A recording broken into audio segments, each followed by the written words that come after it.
हाँ जी, good evening. Last में हमने जो सेशन स्टार्ट किया था वो था अपना अरावली, यानी फिजिकल डिवीजन के अंदर अपना सेकंड पार्ट। उससे पहले हमने राजस्थान के नॉर्थ वेस्ट डेजर्ट वाले पार्ट को कंप्लीट कर लिया। अरावली का स्टार्टिंग इंट्रोडक्शन अपन ने कंप्लीट कर लिया था, यानी अरावली पर्वतमाला किस प्रकार की पर्वतमाला है। तो इसमें कुछ एक शब्द मैंने आपको बताए थे, यानी अरावली से जुड़ी हुई जो वोकैब या कुछ शब्दावली जो है।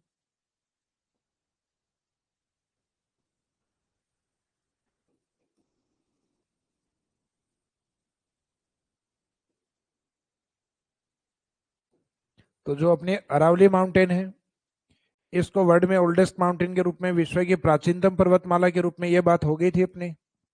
ये फॉर्मेशन पीरियड के आधार पे अर्थात निर्माण काल के आधार पे इसको बोला गया है। सेकंड, फॉर्मेशन प्रोसेस रहा है इसका फोल्डेड माउंटेन। फोल्डेड माउंटेन का मीनिंग है कि जिसमें चट्टानों के ऊपर दो तरफ से कंटिन्यूस प्रेशर लगता हो, तो पर्वत का कुछ भाग ऊपर कुछ भाग नीचे, अर्थात वलित पर्वतमाला के रूप में आता है, अर्थात एक फोल्डेड माउंटेन के रूप में है। और वर्तमान में ये एक अवशिष्ट पर्वतमाला है। इसका मीनिंग ये है कि अरावली जो मूल अरावली बनी थी स्टार्टिंग में, उसकी हाइट एवरेज लगभग 2700 मीटर, और वर्तमान की जो अरावली है वो लगभग 930 मीटर। जो मेन अरावली है उसका प्रेजेंट जो अरावली है वो लगभग वन थर्ड पार्ट है, एक तिहाई हिस्सा है। इस कारण बचे हुए माउंटेन को हम क्या बोलते हैं? रेजिडुअल माउंटेन या अवशिष्ट पर्वतमाला।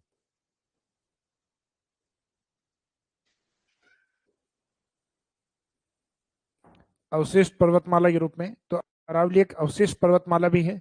तो इसके लिए शब्द यूज होते हैं oldest, folded and residual mountain. तो ओल्डेस्ट का मीनिंग प्राचीन पर्वतमाला के रूप में है।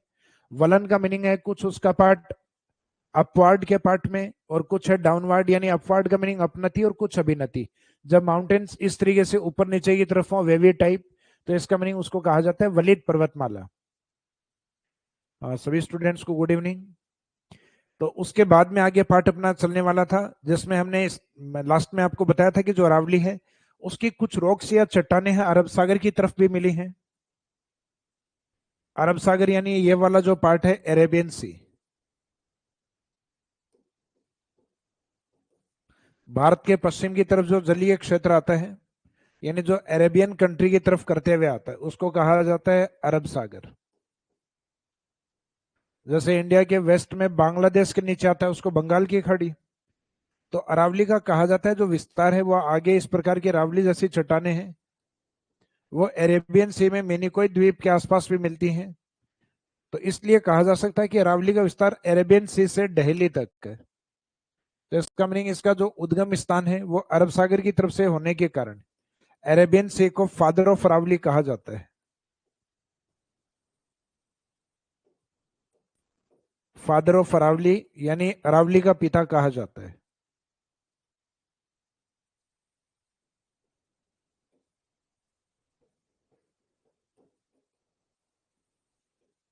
इसको अरावली का पिता कहा जाता है। तो फादर ऑफ अरावली का टाइटल किसको मिला हुआ है, अरावली का पिता किसको कहा जाता है? तो आंसर रहेगा अरेबियन सी, अर्थात अरब सागर को कहा जाता है।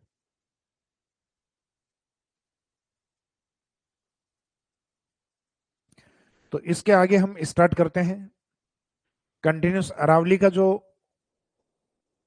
स्टडी या अध्ययन वाला पार्ट। उससे पहले हालांकि इसमें एक लास्ट पॉइंट अपना इस पे बात चल रही थी कि अरावली का जो डायरेक्शन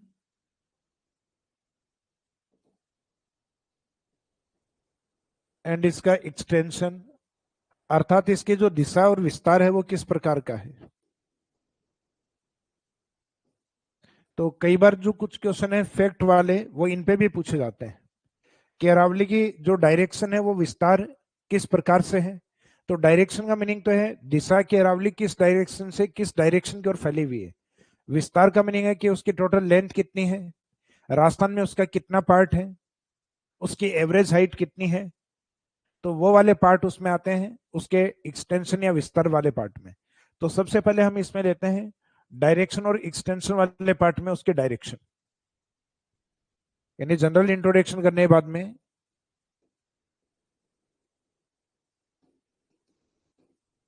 अरावली की दिशा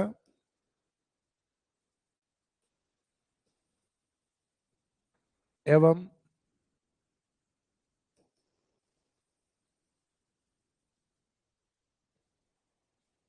अरावली का विस्तार।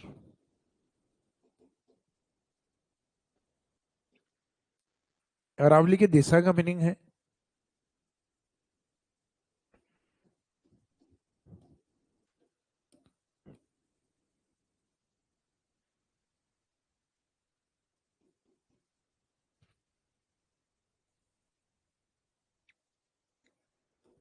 डायरेक्शन ऑफ अरावली का मीनिंग ये है, जैसे राजस्थान का मैप अपन बनाए तो इसमें अरावली की जो लोकेशन है वो गुजरात से दिल्ली की तरफ दिखाई देती है। इसमें ये वाला पॉइंट जो गुजरात वाला है, यहाँ कुछ पहाड़ियां मानी जाती हैं, एक स्थान माना जाता है खेड़ बर्मा।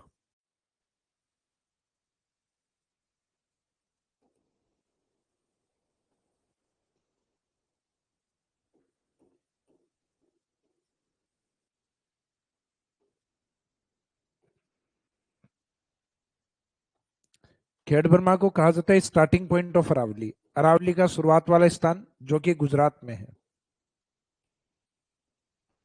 जैसे ही ये राजस्थान में एंट्री करती है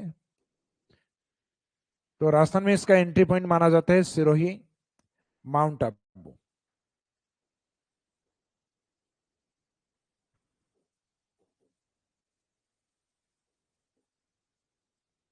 यहां अपने को लगता है कि इसमें जो एंट्री पॉइंट है वो सिरोही भी है, उदयपुर भी है, डूंगरपुर भी है, क्योंकि जैसी एंट्री सिरोही से है वैसी एंट्री अपने डूंगरपुर से भी है, वैसी एंट्री अपने उदयपुर से भी है, और वैसी एंट्री अपने सिरोही से भी है। लेकिन इसमें जो अपर पॉइंट है अर्थात जो डूंगरपुर उदयपुर है वो तो नीचे की तरफ आते हैं, जबकि अपर पॉइंट या उत्तर की तरफ आता है सिरोही। तो इसमें अपर पॉइंट्स को इंपॉर्टेंस है, इसके लोअर पॉइंट या नीचे वाले डिस्ट्रिक्ट को इंपॉर्टेंस नहीं दिया गया। इस कारण एंट्री माना गया सिरोही माउंट आबू से, सिरोही माउंट आबू।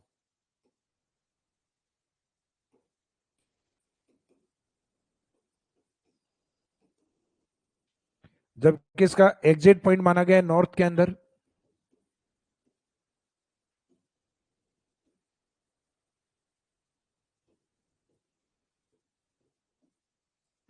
नॉर्थ के अंदर खेतड़ी वाला पॉइंट, और यहां डिस्ट्रिक्ट लिया गया है झुंझुनू।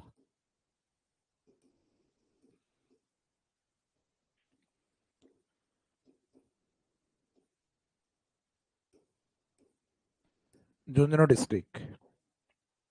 और इसमें ये जो लास्ट पॉइंट है ये है दिल्ली वाला पॉइंट,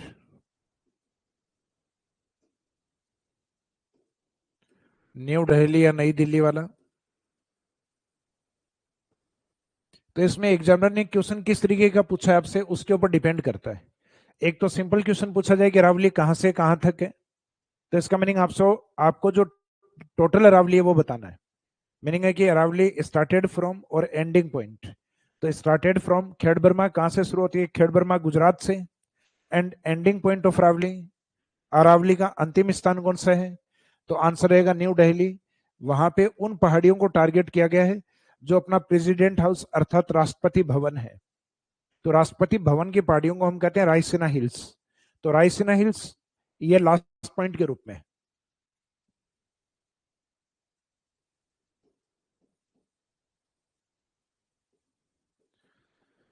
और फिर दूसरा कंडीशन में बाउंड करके क्वेश्चन पूछा जाए आपसे, कंडीशन ये हो सकती है राजस्थान में कहां से कहां तक। तो इसका मीनिंग आपसे सिर्फ वो अरावली पूछे जो राजस्थान के पास है। तो राजस्थान के पास है सिरोही, माउंट आबू से लेके झुंझुनू के खेतड़ी तक। और ये अरावली जो है वो टोटल अरावली का लगभग 80% लेंथ का हिस्सा है, यानी टोटल अरावली लगभग 692 692 किलोमीटर है। राजस्थान के अंदर मानी गई है 550 550 किलोमीटर। तो 692 का मीनिंग होता है अप्रोक्सीमेट 700 किलोमीटर, लगभग 700 किलोमीटर। 700 किलोमीटर में से लगभग 550 550 जो है वो अप्रोक्सीमेट 80% डेटा है। तो एक सिंपल क्वेश्चन फैक्ट वाला ये भी आ सकता है कि टोटल अरावली का टोटल लेंथ का मीनिंग, टोटल अरावली या टोटल लेंथ अरावली जो है उसका कितना परसेंट हिस्सा राजस्थान के पास है, तो वो 80% हिस्सा राजस्थान के पास है। अब डायरेक्शन में आपसे क्वेश्चन पूछा जाए तो राजस्थान का साउथ वेस्ट जो कि गुजरात की तरफ है, वहां से अरावली फैली हुई है नॉर्थ ईस्ट की ओर। तो एक सिंपल डायरेक्शन में तो ये बताया जाता है कि from south west to north east, दक्षिण पश्चिम से उत्तर पूर्व की ओर। लेकिन कई बार ये एग्जाम में आंसर नहीं होता, यानी दक्षिण पश्चिम से उत्तर पूर्व नहीं होता, तो अपने को उल्टा आंसर मानना है फिर, यानी from north east to south west. और ये हमेशा ध्यान रखना है गुजरात की ओर इसकी चौड़ाई ज्यादा है। तो अगर एग्जामिनर का क्वेश्चन चौड़ाई के अकॉर्डिंग है कि अरावली की चौड़ाई किस ओर बढ़ती है, तब आंसर लेना from north east to south west, यानी दिल्ली से गुजरात की ओर इसकी चौड़ाई कंटिन्यूस बढ़ेगी और गुजरात से दिल्ली की ओर इसकी चौड़ाई कंटिन्यूस क्या होगी, कम होगी। तो चौड़ाई के अकॉर्डिंग दें तब अपने को आंसर घटती हुई चौड़ाई दिल्ली की तरफ माननी है, और चौड़ाई किस तरफ बढ़ती है, तो आंसर रहेगा फ्रॉम दिल्ली टू गुजरात की ओर। तो ये कई बार चौड़ाई के ऊपर अप्लाइड क्वेश्चन भी आ जाते हैं। तो ये तो हालांकि अपन जब भी अरावली का मैप बनाते हैं तो ज्यादातर अरावली में इसी तरीके से बनाते हैं मैप कि इसके सदर्न वाले पार्ट को ज्यादा चौड़ा रखते हैं और इसके नॉर्थ वाले पार्ट की चौड़ाई है वो जनरली हम कम दिखाते हैं। तो इसमें डायरेक्शन वाला जो आंसर है वो तो रहेगा दक्षिण पश्चिम से उत्तर पूर्व।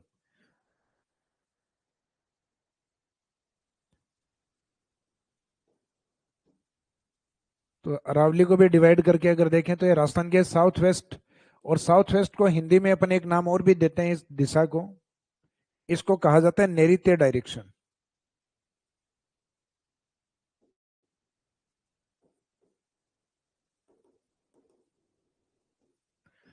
नैऋत्य दिशा, और नैऋत्य से बाद में ये जो नॉर्थ ईस्ट वाला पार्ट है, उत्तर पूर्व का जो हिस्सा है, इसको नाम दिया जाता है ईशान एंगल, ईशान कोण। साउथ ईस्ट अपने घर में जो एंगल होता है इस पे मुख्यतः अपने अग्नि, घर में जनरली वास्तु के अंदर इसको अपन अग्नि कोण कहते हैं।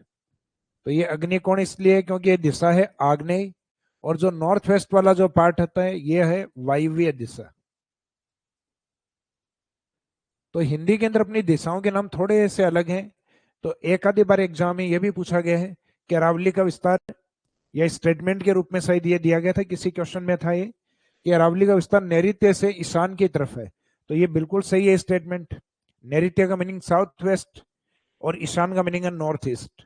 जैसे अपने घरों में वास्तु में हम देखते हैं कि साउथ ईस्ट वाली जो दिशा होती है, साउथ ईस्ट वाली आग्नेय दिशा होती है, अग्नि की दिशा होती है।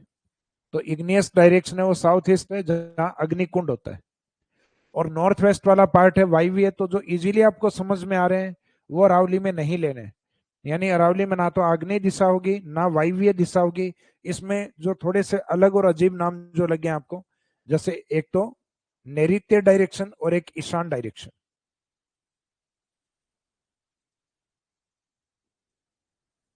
तो ये अरावली की दिशा को लेके अपना पार्ट कंप्लीट हो गया। इसी में एक पार्ट और है अरावली का विस्तार।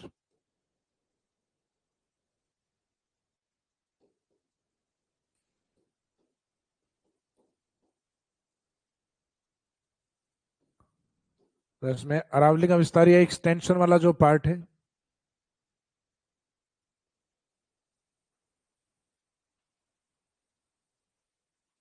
वो वैसे फैक्ट में देख लेते हैं अपन। डायरेक्शन अरावली की कंप्लीट हो गई। विस्तार में एक तो टोटल लेंथ के ऊपर बात होती है, लंबाई कितनी है, यानी कुल लंबाई कितनी है। तो अरावली की टोटल लेंथ जो अभी बताई थी आपको 692 किलोमीटर, यानी लगभग 700 किलोमीटर के आसपास है।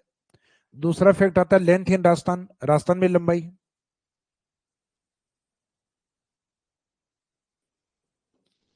एक रहेगा राजस्थान में लंबाई,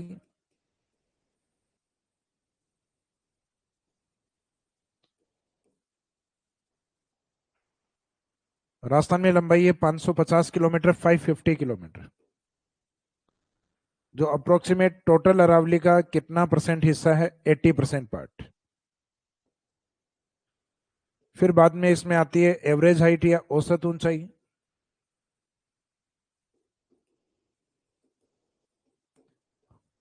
औसत ऊंचाई आपको ध्यान है कि राजस्थान में जितने भी फिजिकल डिवीजन है, जितने भी भौतिक प्रदेश है, उनमें सबसे अधिक एवरेज हाइट अरावली की है, क्योंकि माउंटेन हमेशा अधिक हाइट पे होते हैं। तो अरावली की जो एवरेज हाइट है वो 930 मीटर है। उससे नीचे अगर हम देखें तो हाड़ौती है अप्रोक्सीमेट 500 मीटर, यानी देखें तो अरावली से लगभग आधा हो गया। अरावली का जो डेटा है वो 1000 के आसपास है। और 1000 से बाद में जैसे ही हाड़ौती पे आते हैं तो ये डेटा आ जाता है लगभग 500 के आसपास। और उससे अगर मैदानी भाग या मरुस्थल पे आएंगे तो वहां डेटा रहेगा लगभग 200 से 300, यानी एवरेज 250। यानी जो लो रिलीफ फीचर रीजन है आपके, उससे हाड़ौती डबल है, और हाड़ौती से अप्रोक्सीमेट डबल है अरावली। तो हाड़ौती 500 है तो अरावली अप्रोक्सीमेट 1000 के आसपास है, 930। तो इसमें ये डेटा एवरेज हाइट वाला जो आपको याद रखना है वो 930 मीटर। ये हाइट वाला डेटा ये मीटर यूनिट में याद रखना है, गलती से किलोमीटर नहीं लिखे इसको। तो इसका मीनिंग एक तरफ तो इसकी टोटल लेंथ, कुल लंबाई,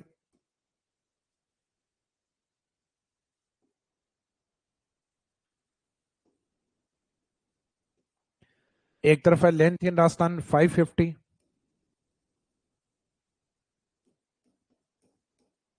लेंथ इन राजस्थान 550, और फिर एवरेज हाइट वाला जो पार्ट है, औसत ऊंचाई वाला जो पार्ट है वो है 930 मीटर।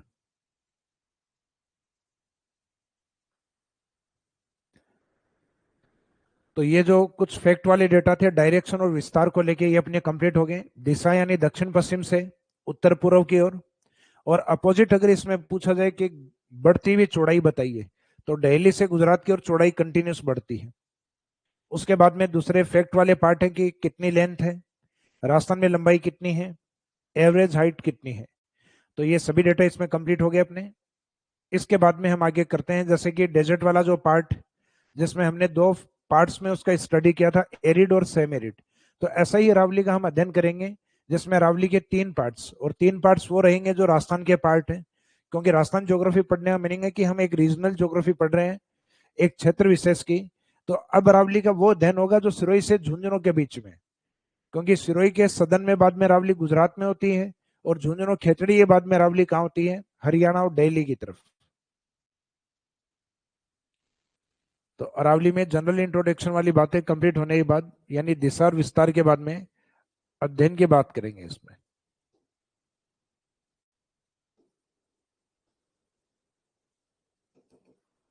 यानी स्टडी ऑफ अरावली के ऊपर बात करेंगे अपन।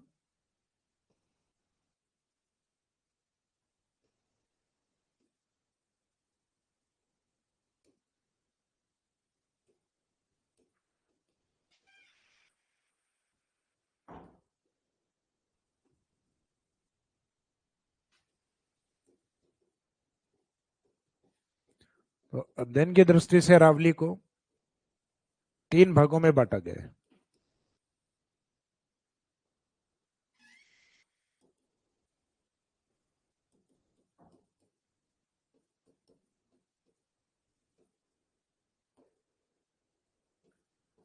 अध्ययन की दृष्टि से अरावली को 3 भागों में बांटा गया है। तो according to study point of view, Aravalli is divided into 3 parts.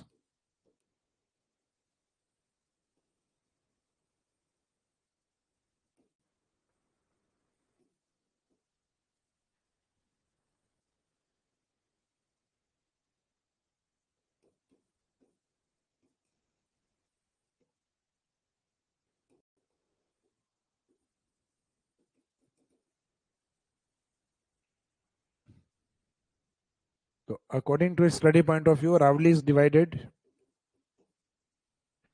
Into 3 parts.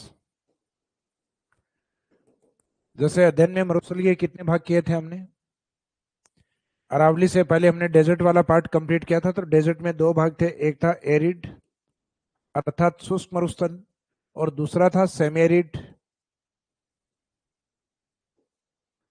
अर्थात अर्ध शुष्क मरुस्थल। लेकिन अब हम कवर कर रहे हैं इसके बाद वाले पार्ट को, यानी अरावली को। तो अरावली को अभी लिखा हमने 3 भागों में डिवाइड किया गया। तो 3 भाग अरावली के किस तरीके से होंगे, तो अब हम उस अरावली का अध्ययन कर रहे हैं जो राजस्थान के पास है, यानी सिरोही से लेकर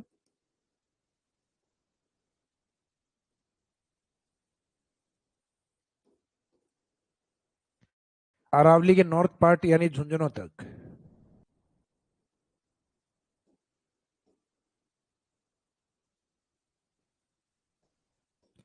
अब इस अरावली को अपने को 3 भागों में बांटना है। तो 3 भागों में बांटना है तो बताइए कितने पॉइंट और अपने को चाहिए। जैसे अपने 2 स्थान तो लिखे हुए हैं, सिरोही और झुंझुनू। अब इसके 3 डिवीजन करने हैं, तो 3 डिवीजन करने के लिए अपने को चाहिए 2 पॉइंट और। जैसे अरावली का 1 पॉइंट ये होगा, तो इससे तो 2 ही भाग होंगे। फिर 1 पॉइंट और चाहिए जिससे अरावली के 3 भाग होंगे, एक उत्तरी अरावली, नदन अरावली, एक साउथ अरावली और एक सेंट्रल अरावली या मिड अरावली। तो ये वाला जो ऊपर वाला पॉइंट है ये कौन सा है? ये पॉइंट है जयपुर पॉइंट। ये शॉर्ट में लिखा है जयपुर। फिर ये नीचे वाला मेवाड़ की तरफ चलेंगे तो डिस्ट्रिक्ट आएगा राजसमंद।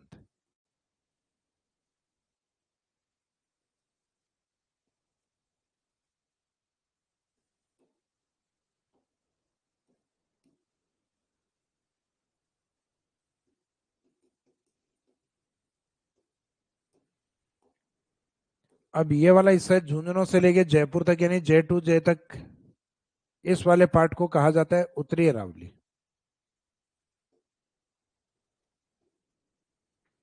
फिर बाद में जयपुर से राजसमंद, ये वाला जो पार्ट आता है ये आता है मध्य अरावली।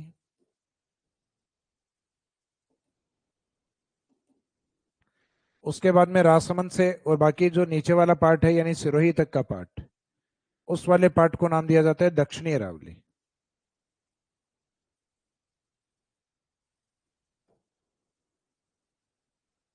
अब जो उत्तरी अरावली का हिस्सा है इसमें सबसे ऊंची चोटी हम मानते हैं रघुनाथगढ़ को।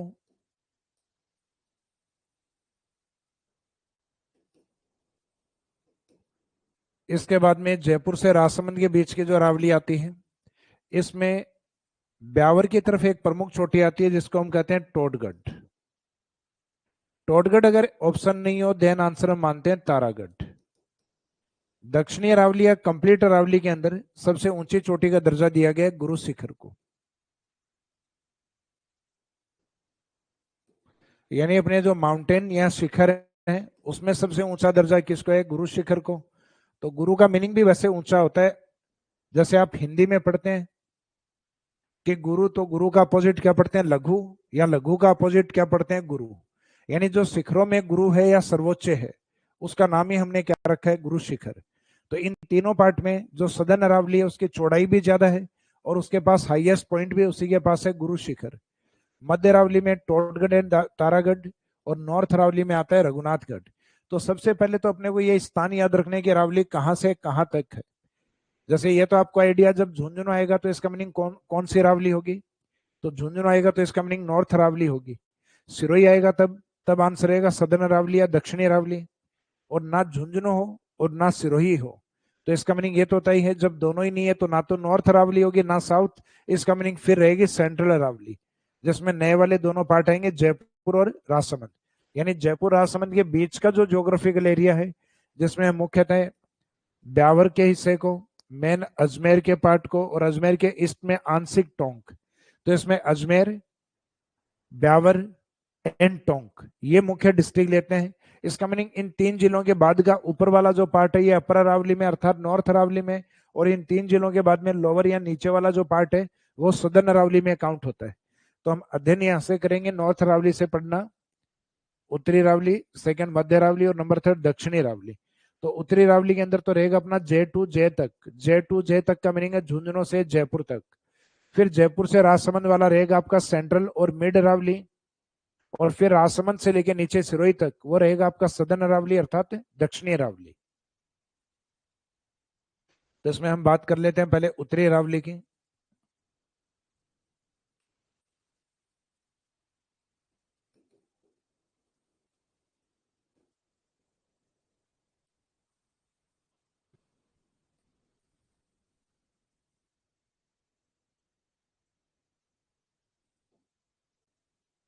तो नॉर्थ अरावली में, उत्तरी अरावली में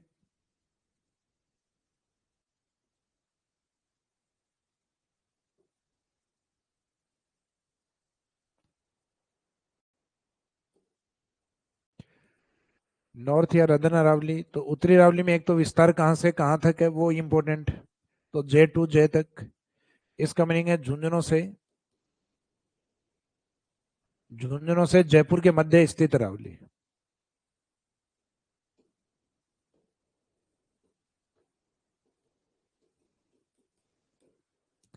मीनिंग है the part of Aravalli which is lies between Jhunjhunu and Jaipur is known as northern रावली।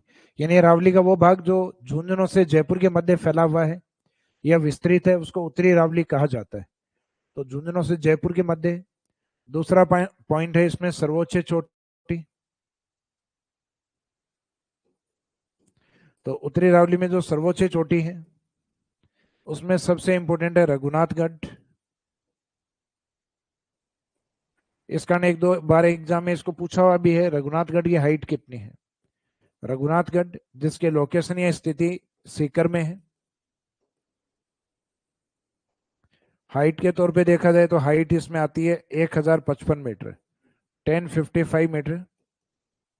तो इस चोटी का इंपॉर्टेंस है नॉर्थ रावली की हाईएस्ट पॉइंट या हाईएस्ट पीक। फिर उत्तरी रावली का जो भाग है उसकी चौड़ाई अनिश्चित होती है, यानी कोई निश्चित चौड़ाई नहीं बताई गई, लेकिन एक एवरेज हाइट या औसत ऊंचाई देखें। एवरेज हाइट या औसत ऊंचाई है वो उत्तरी रावली में आती है लगभग 450 मीटर। जैसे कंप्लीट रावली की एवरेज हाइट कितनी है 930 930 मीटर, लेकिन सिर्फ नॉर्थ रावली के बारे में है तो स्टेटमेंट एवरेज हाइट लगभग 450 मीटर। ये मिड रावली तक आते आते थोड़ी ज्यादा बढ़ जाती है लगभग 700 मीटर, और सदर्न रावली तक आते आते इसकी जो एवरेज हाइट है वो हो जाती है अप्रोक्सीमेट 1000।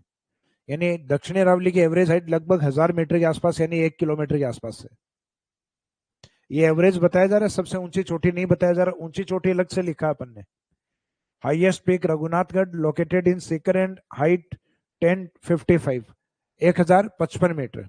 और फिर नॉर्थ रावली की एवरेज हाइट कितनी है तो एवरेज हाइट अलग है 450 मीटर। तो ये जो डेटा लिखा है ये एवरेज हाइट का है।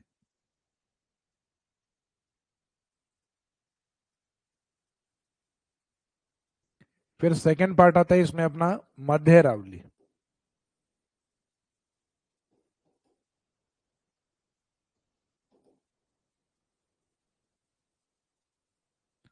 मध्य रावली का मीनिंग है मिड रावली।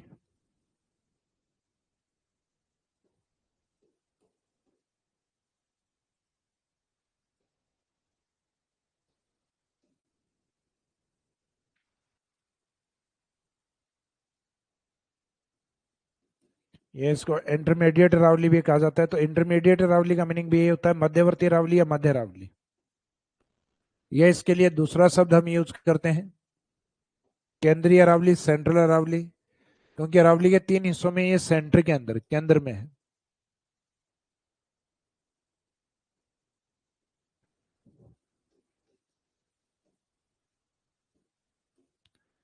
केंद्रीय रावली,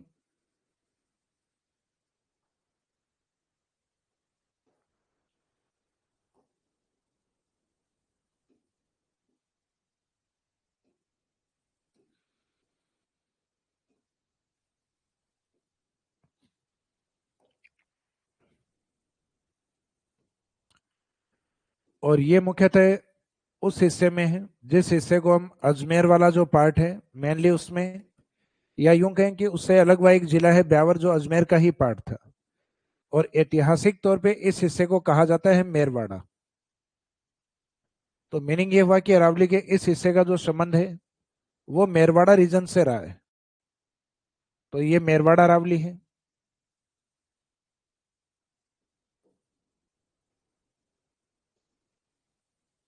मेरवाड़ा अरावली पार्ट।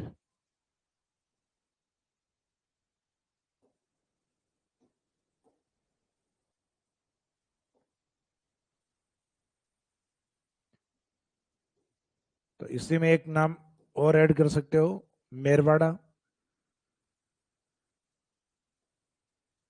तो मेरवाड़ा का मीनिंग जो मुख्यतः अजमेर की तरफ, ये जनरली एग्जाम में भी पूछ लिया जाता है कि मेरवाड़ा अरावली मुख्यतः राजस्थान के किस जिले में विस्तृत है। तो Merwara Aravalli is extend in which district of Rajasthan, then answer रहेगा अजमेर। क्योंकि अजमेर का नाम पहले 1 नवंबर 1956 से पहले इसके नाम के साथ जो पूरा टाइटल यूज होता था अजमेर मेरवाड़ा। राजस्थान में जैसे ही ये राजस्थान को जब इंटीग्रेटेड किया गया अर्थात यूनिफिकेशन या एकीकरण किया गया तो उस समय अजमेर को जैसे ही मर्ज किया गया, अजमेर को मर्ज करने के साथ ये मेरवाड़ा शब्द अलग कर दिया गया और हमेशा के लिए पार्ट क्या रह गया फिर, अजमेर। तो पहले तो इस शब्द को भी अजमेर शब्द के साथ ही ऐड करते थे। तो डेफिनेशन में अपने रहेगा जयपुर से राजसमंद के मध्य स्थित अरावली, जयपुर से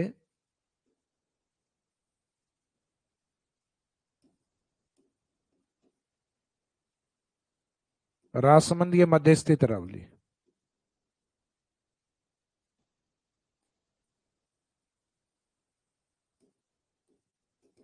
जयपुर से राजसमंद के मध्य स्थित अरावली को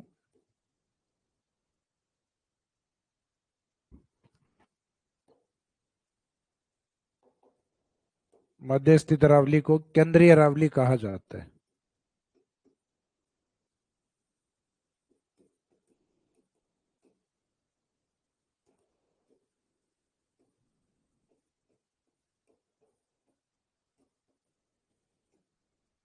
केंद्रीय अरावली या सेंट्रल अरावली कहा जाता है।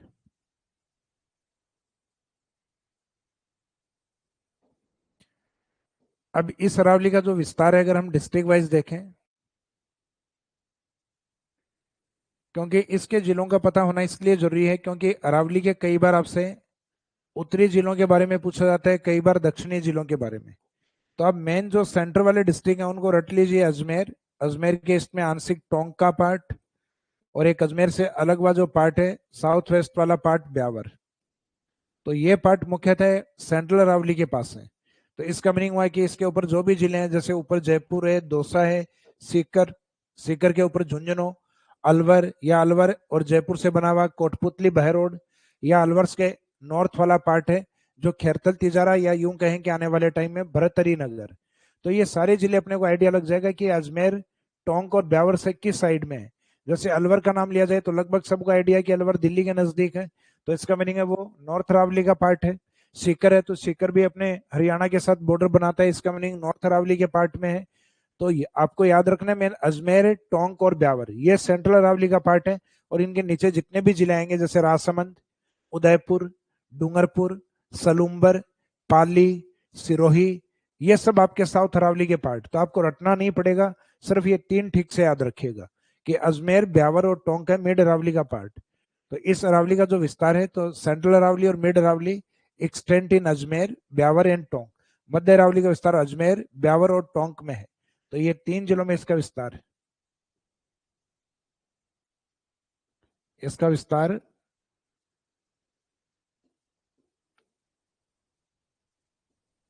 इसका विस्तार मुख्यतः अजमेर, ब्यावर एवं टोंक में है। फिर बाद में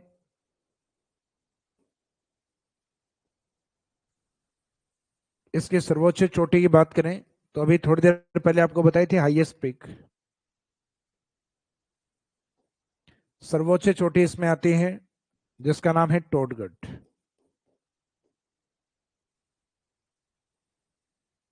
टोडगढ़ जो 934 मीटर, जो कि ब्यावर की तरफ है। अगर ये ऑप्शन में नहीं हो देन आंसर टोडगढ़ के बाद में आंसर मानते हैं तारागढ़।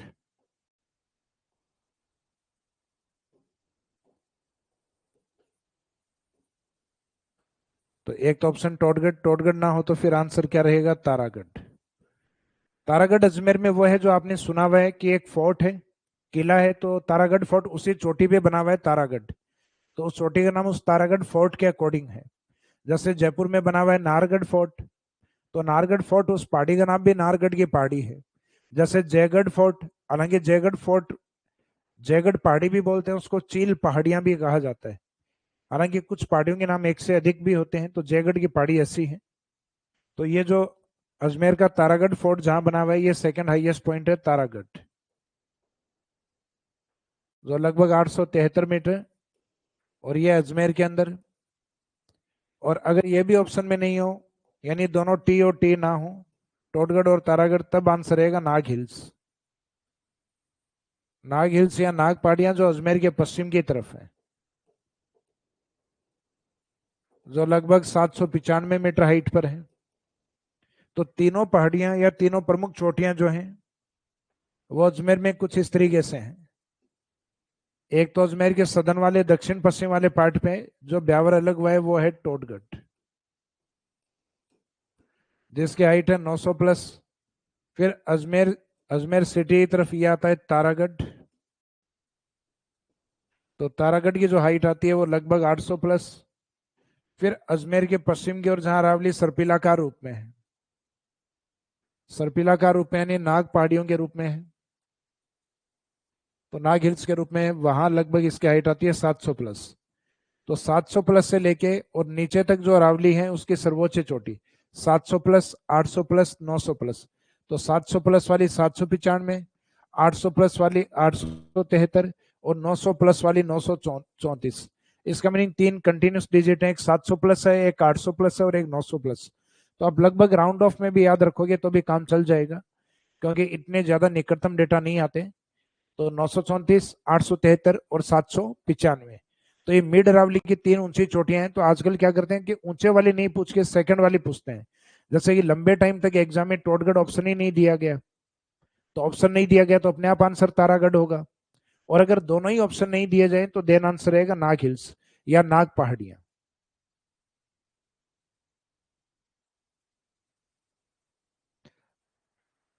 अब जैसे आपको नॉर्थ अरावली की एवरेज हाइट, उत्तरी अरावली की एवरेज हाइट अभी बताई थी 450 मीटर। तो यहाँ पे जो सेंट्रल अरावली होती है, मध्य अरावली आती है, उसकी एवरेज हाइट कितनी है? 700 मीटर। जैसे नॉर्थ अरावली की 450 मीटर, इसकी 700 मीटर। और सदन वाली जो अरावली है उसकी चौड़ाई भी ज्यादा है और उसकी एवरेज हाइट भी लगभग 1000 के आसपास है, यानी उसकी औसत ऊंचाई 1000 है, जबकि सर्वोच्च चोटी तो बहुत ज्यादा है, लगभग 1722 मीटर है। फिर बाद में तीसरा पार्ट, यानी अरावली के दो पार्ट कंप्लीट हो गए, नॉर्थ अरावली, मिड या सेंट्रल और मेरवाड़ा अरावली। और इसका जो लास्ट वाला पार्ट है वो आता है दक्षिणी अरावली। डायरेक्शन के अकॉर्डिंग अरावली के सदन में है तो दक्षिणी अरावली।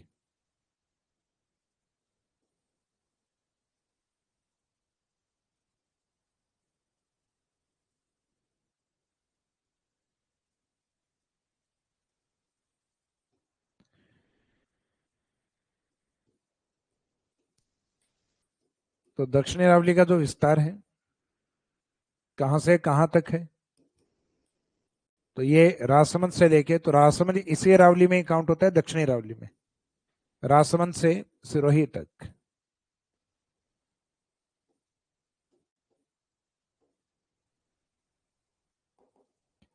अब इस अरावली के अंदर सर्वोच्च चोटी, तो इसके जो सर्वोच्च चोटी है वो अरावली की हाईएस्ट पीक, सबसे ऊंची चोटी है अरावली की। तो इसके सर्वोच्च चोटी है गुरु शिखर। गुरु शिखर जिसकी हाइट या ऊंचाई, ये फैक्ट एग्जाम में कई बार पूछा हुआ है, 1722। हालांकि कई बार अपने को लगता है कि एग्जाम में सर ये नहीं आए, तो एक दो बार एग्जाम में ऐसा हुआ भी है। तो 1722 नहीं आता तो 1727 आता है। लेकिन ज्यादा परफेक्ट डेटा, नहीं दोनों एग्जाम में आ जाए तो ज्यादा परफेक्ट डेटा कौन सा है? 1722 वाला डेटा। तो अपने को 1722 ही मान के चलना है, क्योंकि बाद में आगे जो 1727 वाला है वो इसकी एक कृत्रिम साइट है, अपन कह सकते हैं वहां एक टेम्पल बना हुआ है, लगभग 5 मीटर हाइट उसकी है।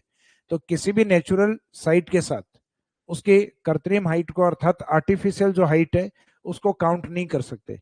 कल को जैसे आप एक बड़े भामाशाह बन गए और आपकी इच्छा हुई कि गुरु शिखर की ऊंचाई बढ़ा के आते हैं, और आप जाके वहां एक ऊंची सी दीवार खिंचवा देते हो 10-20 मीटर, तो वो 10-20 मीटर हाइट वाली दीवार के कारण फिर ये थोड़ा ना लिखवाएंगे कि गुरु शिखर की ऊंचाई 1747 या 42 मीटर हो गई है। तो इसका मीनिंग किसी भी प्रकार के आर्टिफिशियल अप्रोच या कंस्ट्रक्शन को उसकी नेचुरल हाइट में मेंशन नहीं किया जाता। तो इस कारण वास्तव में इसकी जो हाइट है वो 1722 मीटर ही है।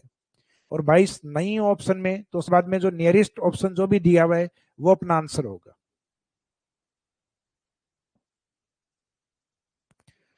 तो इसमें सर्वोच्च चोटी इसकी गुरु शिखर,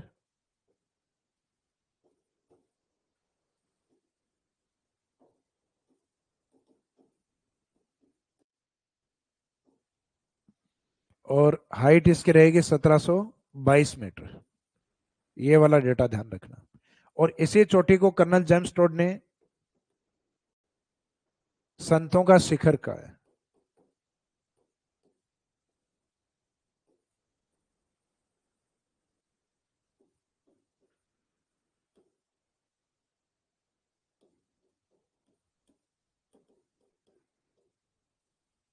अर्थात पीक ऑफ सेंट, संतों का शिखर। तो कर्नल जेम्स टोड के द्वारा संतों का शिखर की चोटी को कहा गया, तो संतों का शिखर कहा गया गुरु शिखर। जैसे जो अधिक हाइट वाले या अधिक ऊंचाई वाले जनरली जो पॉइंट होते हैं, तो उन पॉइंट्स के लिए अपन यूज करते हैं गुरु शब्द। तो अपने वाला जो गुरु शिखर है वो इसीलिए गुरु शिखर है।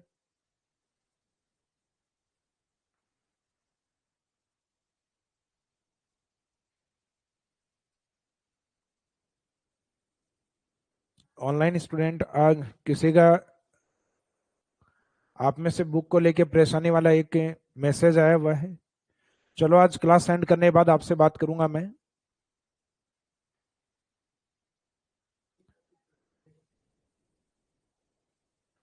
देखो बुक वाला वैसे टीम को कह तो रखा है कि जितने भी जिन स्टूडेंट्स को नहीं मिला है तो उनके साथ है कोऑपरेट करें, और पॉसिबल नहीं है और जिनके वापस से जो पार्सल भेजे हुए थे वो वापस अगर आ गए हैं तो उन स्टूडेंट का रिफंड कर दिया गया है। अगर फिर भी देखो आपको कोई रिप्लाई नहीं मिला है तो शाम को मैं बात करता हूँ टीम से, और फिर आप अपने आपके नंबर आपने एक दो बार पहले भी शेयर किया, आपने बताया है मेरे को, तो मैं बात करूंगा उसमें। और एक बार आपने नंबर एक बार फिर से डाल दीजिए ताकि जो हमारी टीम है उनको लिख ले, और एक मैं जैसे ही क्लास एंड होगी उसके बाद बात करेंगे अपन।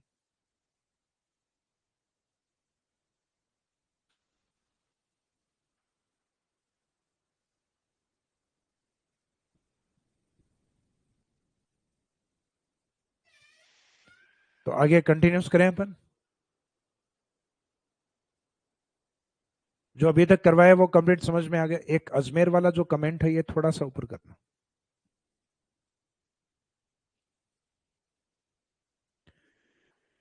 एक कमेंट है आपका कि केवल अजमेर अरावली, जो मेरवाड़ा अरावली में केवल अजमेर आएगा या ब्यावर भी काउंट होगा? ब्यावर भी इसमें काउंट होगा क्योंकि ये अजमेर से ही सेपरेट हुआ है, अजमेर से ही अलग हुआ है। ठीक।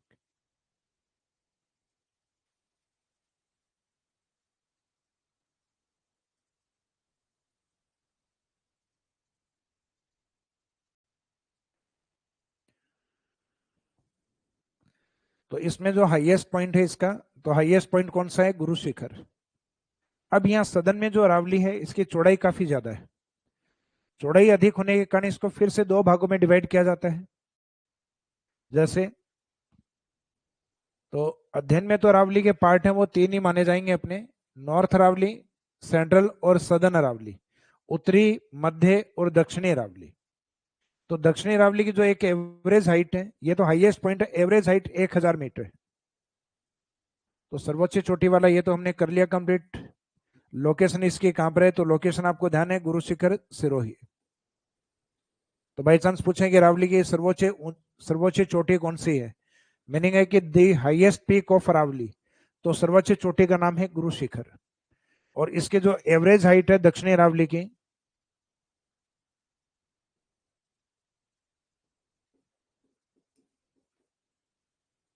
एवरेज हाइट या औसत ऊंचाई,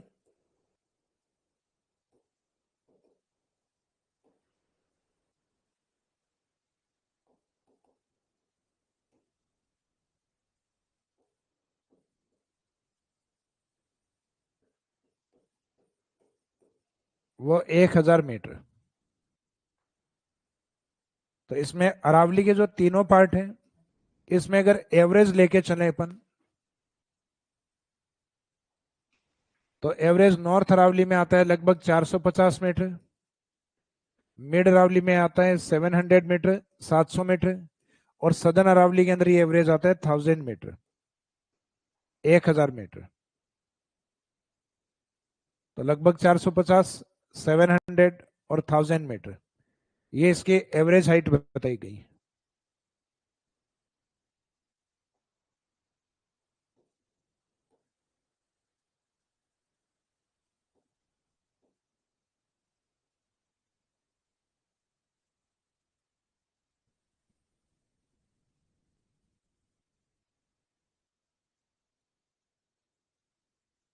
देखो, बुक वाला कमेंट मैंने पढ़ लिया है। मैं मान सकता हूँ कि व्यक्ति को स्टार्टिंग में जब ऑनलाइन ऑर्डर किया हुआ है आपका और अब तक नहीं मिली, तो आपकी परेशानी, अगर आपकी जगह मैं होता तो हो सकता है कि मैं आपसे भी ज्यादा परेशान होता, आपसे भी ज्यादा अग्रेसिव होता।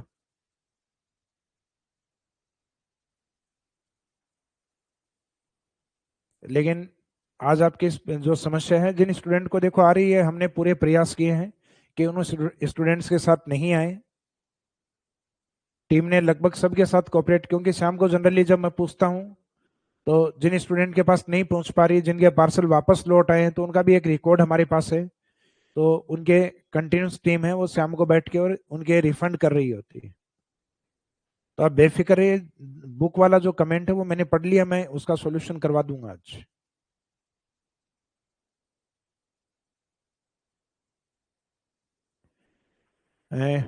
गुरु शिखर में एक पॉइंट पूछा कि गुरु शिखर अरावली की सर्वोच्च चोटी है राजस्थान की, यानी गुजरात से लेके दिल्ली तक, क्या वास्तव में गुरु शिखर ही सबसे ऊंची चोटी है? बिल्कुल, अरावली का जो सर्वोच्च शिखर है वो राजस्थान के पास ही है। मीनिंग है कि the highest point of Aravalli या highest peak of Aravalli is Guru Shikhar. तो ये कंप्लीट अरावली की सबसे ऊंची चोटी है।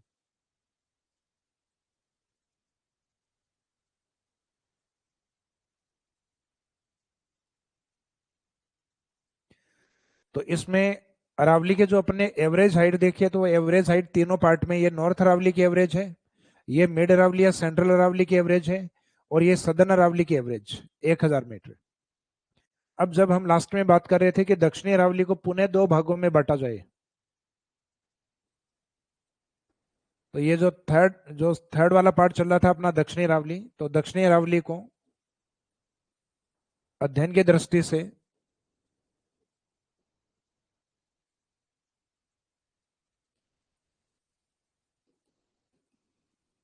अध्ययन की दृष्टि से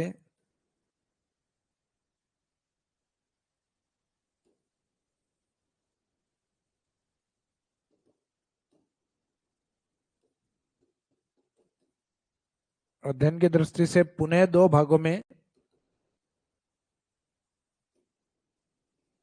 बांटा गया है। यानी मेन अरावली का पार्ट पूछा जाए, सिर्फ अरावली, तब तो अरावली के तीन भाग हैं। लेकिन जब सदर्न अरावली या दक्षिणी अरावली के बारे में स्पेसिफिक पूछा जाए कि दक्षिणी अरावली कितने भागों में बटी हुई है, तो अपना जो सदर्न अरावली का जो पार्ट है वो वापस दो भागों में बटा हुआ है। किस तरीके से बटा हुआ है ये देखिए।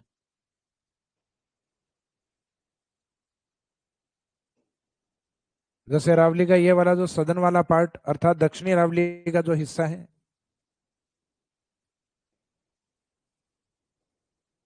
जिसका एक पार्ट तो आता है राजसमंद से उदयपुर की तरफ, ये वाला पार्ट,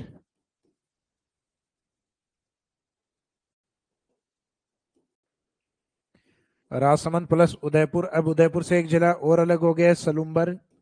फिर सलूम्बर उदयपुर के नीचे की तरफ एक जिला आएगा, डूंगरपुर। तो ये वाले जो जिले हैं आपके, राजसमंद, उदयपुर, सलूम्बर, ये ऐतिहासिक तौर पे क्या माने गए हैं? ऐतिहासिक तौर पे इनको माना गया है मेवाड़, मेवाड़ अरावली। जैसे राजस्थान का इतिहास आप पढ़ते हैं, तो राजस्थान के इतिहास में इस क्षेत्र को, राजसमंद, उदयपुर और उसके निकटतम एरिया को क्या बोला गया है? मेवाड़। यानी जो राणा और सिसोदियाओं का एरिया है, या यूं कहें बप्पा रावल के वंशजों का जो एरिया है, वो अपने आप में मेवाड़ है। जैसे चौहान डायनेस्टी का एरिया, चौहान वंश का एरिया मेरवाड़ा है। मेरवाड़ा यानी अजमेर और उसका निकटतम जो एरिया है। इसके बाद वाला जो पार्ट है, जो कि मुख्यतः पाली और ज्यादा हिस्सा उसका सिरोही में फैला हुआ है, उस वाले पार्ट को नाम दिया गया है आबू रावली।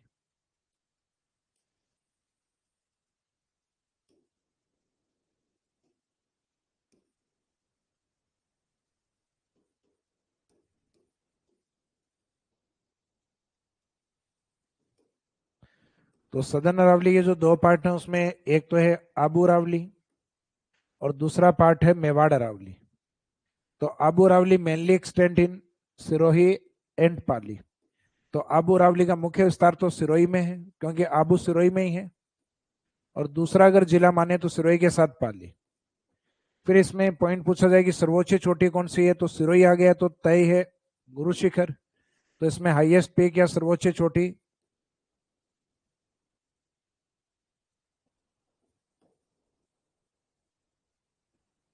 हाईएस्ट पीक इसमें गुरु शिखर।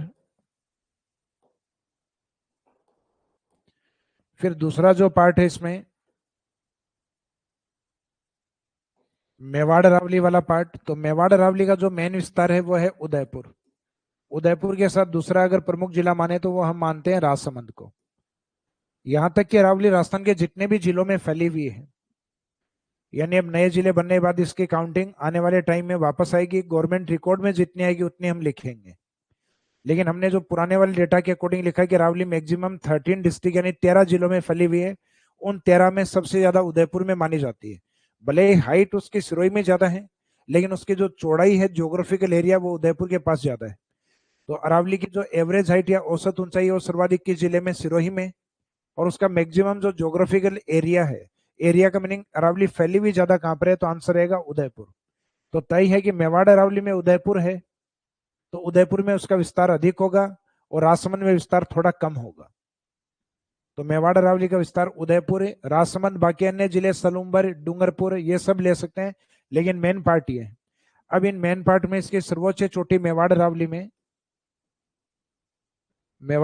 में इसकी सर्वोच्च चोटी है वो उदयपुर में मानी जाती है, जरगा को।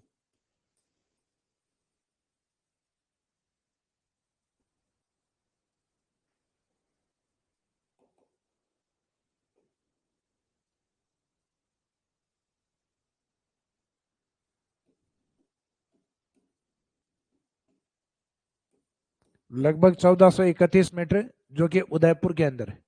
तो ये भी अच्छा क्वेश्चन है, क्योंकि अरावली की स्टार्टिंग की जो 5 ऊंची चोटियां हैं, उनमें से 3 हाईएस्ट वाली जो है वो सिरोही के पास है, नंबर 4th वाली उदयपुर के पास है, और नंबर 5th वाली फिर सिरोही के पास है। तो इसका मीनिंग 5 में से आपके 4 सिरोही के पास है, first rank, second rank, third rank और 5th रैंक सिर्फ नंबर 4 वाली जो है वो उदयपुर के पास। तो इसका मीनिंग ये हुआ कि एवरेज हाइट है वो सिरोही के पास ज्यादा है, जबकि ज्योग्राफिकल एरिया वो उदयपुर के पास ज्यादा है।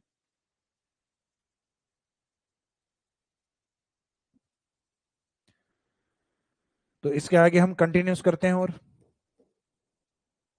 अरावली का जो स्टडी या अध्ययन वाला जो पार्ट है ये आपका कंप्लीट हो गया है। अध्ययन वाला पार्ट यानी जिसमें अरावली को कितने भागों में बांटा गया है, अरावली को 3 भागों में बांटा गया है, जिसमें एक पार्ट नॉर्थ अरावली रहा है, दूसरा पार्ट मिड अरावली यानी सेंट्रल अरावली, मध्य अरावली या मेरवाड़ा अरावली भी जिसको कहा है अपन ने,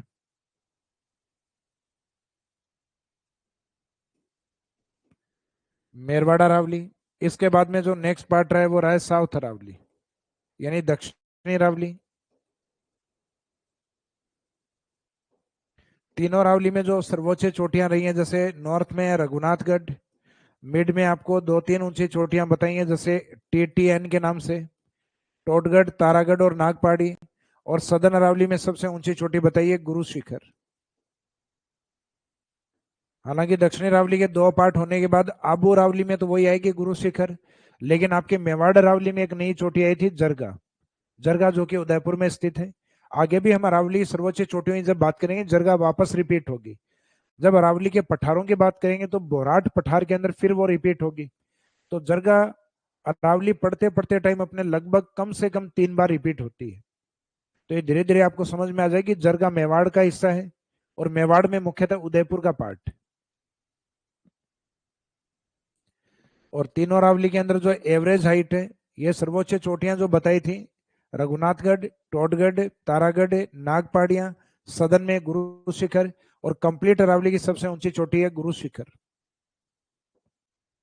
और फिर इनकी एवरेज हाइट, नॉर्थ अरावली की औसत ऊंचाई है 450 मीटर, मिड अरावली की औसत ऊंचाई है लगभग 700 मीटर, जिसकी चौड़ाई भी लगभग 30 किलोमीटर के आसपास मानी जाती है। और सदन के अंदर हाइट आ जाती है एवरेज लगभग 1000 मीटर। 1000 मीटर का मीनिंग है लगभग 1 किलोमीटर, यानी अप्रोक्सीमेट 1 किलोमीटर।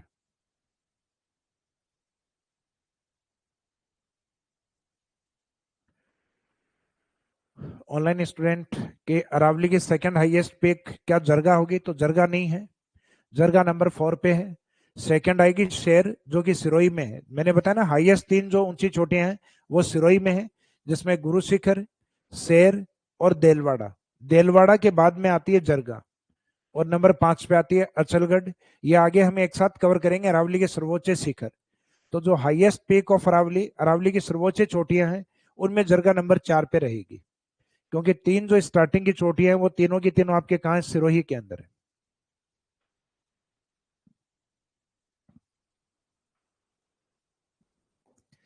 अब अरावली के अध्ययन के बाद में इसमें कुछ भौगोलिक विशेषताएं आती हैं।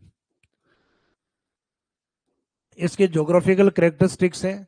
तो अध्ययन के बाद में इसकी भौगोलिक विशेषताओं में एक तो कवर किया जाता है प्लेट्यूज को, यानी अरावली के पठारों को। फिर अरावली के अंदर कवर किया जाता है अरावली के पासेज या दरों को। और फिर इसमें कवर किया जाता है अरावली की चट्टानों को। इसका मीनिंग है रॉक्स ऑफ अरावली, अरावली की चट्टान वाले पार्ट को। और फिर लास्ट में जो बच गया उसमें हम करेंगे महत्व, यानी इंपोर्टेंस ऑफ अरावली क्या है, अरावली के महत्व क्या है, उनके बारे में चर्चा। तो सबसे पहले अध्ययन के बाद में हम इसकी ज्योग्राफिकल करेक्टरिस्टिक्स में प्लेट्यूज को कवर करते हैं, पठारी भागों को। जैसे अपने जो पर्वतीय भाग होते हैं, इन पर्वतीय भागों में बीच में चट्टानी इस तरीके से होती हैं कि अपने जो माउंटेन्स हैं, यानी जो पर्वत हैं, इन माउंटेन के बीच में भी पठार पाए जाते हैं, जिनको अपन अंतः पर्वतीय पठार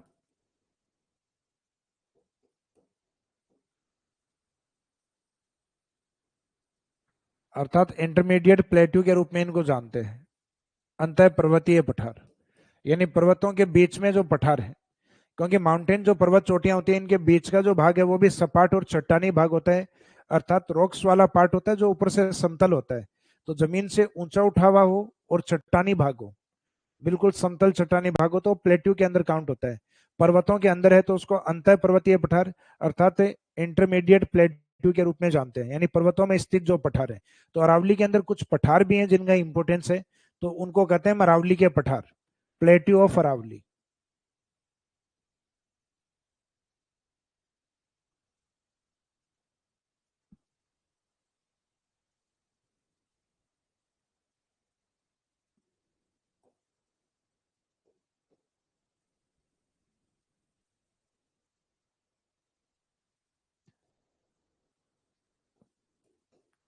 तो इसकी ज्योग्राफिकल करेक्टरिस्टिक्स में भौगोलिक विशेषताओं में है पठार, अरावली के पठार। अध्ययन के बाद नेक्स्ट पॉइंट है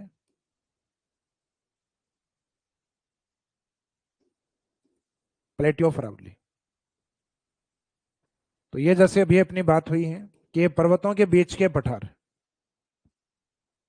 तो इसमें एक तो अरावली की चौड़ाई सदन में ज्यादा है, दक्षिण में, तो इसमें जो पठार है वो मोस्टली सदन में अधिक है। इसका मीनिंग है कि दक्षिणी अरावली में पठार अधिक स्थित है। तो सबसे पहले तो यही मेंशन करना है कि अरावली में सर्वाधिक पठार दक्षिण में स्थित है। सर्वाधिक पठार दक्षिण में या दक्षिण अरावली में स्थित है।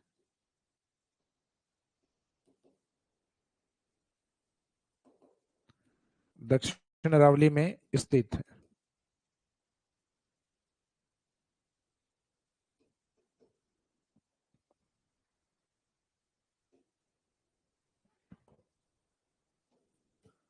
तो इसका मीनिंग है most of plateaus of Aravalli are situated in southern Aravalli. Aravalli के जो मोस्ट ऑफ प्लेट्यूज हैं वो अरावली के दक्षिण में स्थित है। अब हालांकि जब इन पठारों को हम कवर करेंगे तो आइडिया लग जाएगा आपको कि ज्यादातर पठार इसके सदन में ही कवर किए जाते हैं। हालांकि यहाँ किसी स्पेसिफिक जिले का नाम नहीं लिखा जाता, लेकिन अरावली की चौड़ाई सदन में किस जिले में अधिक है? हाइट तो मैंने आपको किस में बताई है, हाइट सिरोही में ज्यादा है, जबकि उसका जो फैला हुआ भाग चौड़ाई वाला यानी मैक्सिमम अरावली मैक्सिमम एक्सटेंट कहाँ पर है, फैली हुई कहाँ पर है, उदयपुर। तो उदयपुर के आसपास प्लेट्यू ज्यादा पढ़ने को मिलते हैं अपने को, तो एक अनुमान अगर लगाएं तो उदयपुर, लेकिन ये कहीं बुक्स में लिखा हुआ नहीं है। तो लिखा हुआ नहीं है तो अपन भी इसको दावे के साथ लिखवा नहीं सकते, कहीं जब तक कोई ऑथेंटिक बुक नहीं लिख सकती, यानी जब तक कि हिंदी ग्रंथ अकादमी, राजस्थान अध्ययन या जो यूनिवर्सिटी की जो स्टैंडर्ड या मानक जो पुस्तकें हैं, यानी आरपीएससी जिनको मानती हैं, उनमें जब तक नहीं लिखेंगे तब तक हम इनको पठार सबसे ज्यादा किस जिले में ये मेंशन नहीं करेंगे। तो ये लेकिन आइडिया है कि अरावली के सदन के अंदर पठारों की संख्या अधिक है। तो ये अच्छा क्वेश्चन है कि अरावली के किस भाग में प्लेट्यू अधिक होते हैं। तो अरावली की जहां चौड़ाई अधिक होती है वहां अधिक होते हैं, चौड़ाई यानी उसके सदन की तरफ। तो अरावली में सर्वाधिक पठार दक्षिणी अरावली में स्थित है, जिसमें प्रमुख पठार, अब इंपोर्टेंट प्लेट्यूज की जब बात की जाती है प्रमुख पठारों की, तो ये वाला जो पार्ट है अरावली का सदन वाला, जिसमें सिरोही डिस्ट्रिक्ट,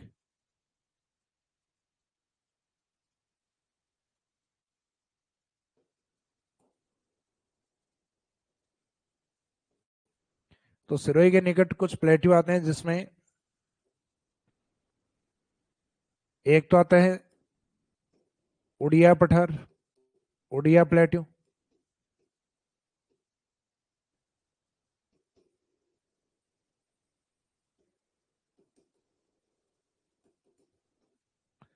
जो राजस्थान का सर्वोच्च पठार है। उड़िया से अगर हम देखें कम हाइट वाला, तो वहां पे आता है आबू पर्वत। आबू नाम में पर्वत है, लेकिन आबू अपने आप में एक पठार है। ये फिक्स राउंड फिगर में आता है उड़िया से, जैसे उड़िया की हाइट लगभग 1360 मीटर है, the highest plateau of Rajasthan, जबकि इससे 160 मीटर नीचे हाइट पर, 160 मीटर नीचे का मीनिंग है 1200 मीटर, 1200 मीटर हाइट पर है आबू प्लेट्यू, आबू पठार। लिखने में इसको आबू ब्लॉक भी लिखा जाता है इंग्लिश में, लेकिन आबू माउंटेन नहीं लिखना है, हिंदी में आबू पर्वत रहेगा, इंग्लिश में आबू ब्लॉक। तो आबू ब्लॉक की हाइट कितनी है, तो आबू ब्लॉक की हाइट है 1200 मीटर। अब जैसे हम सिरोही के ईस्ट में इधर वाले पार्ट में जाते हैं, तो यहाँ जो प्रमुख डिस्ट्रिक्ट है, जो सिरोही के ईस्ट की तरफ, एक तो उदयपुर है, उदयपुर के जस्ट ऊपर की तरफ है राजसमंद,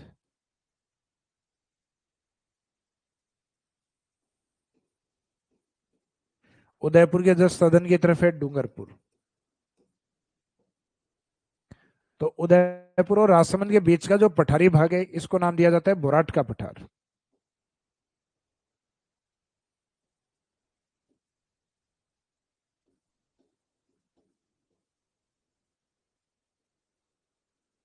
फिर उदयपुर और डूंगरपुर, इन दोनों के बीच का जो पठारी भाग है, इसको नाम दिया जाता है भौमट पठार।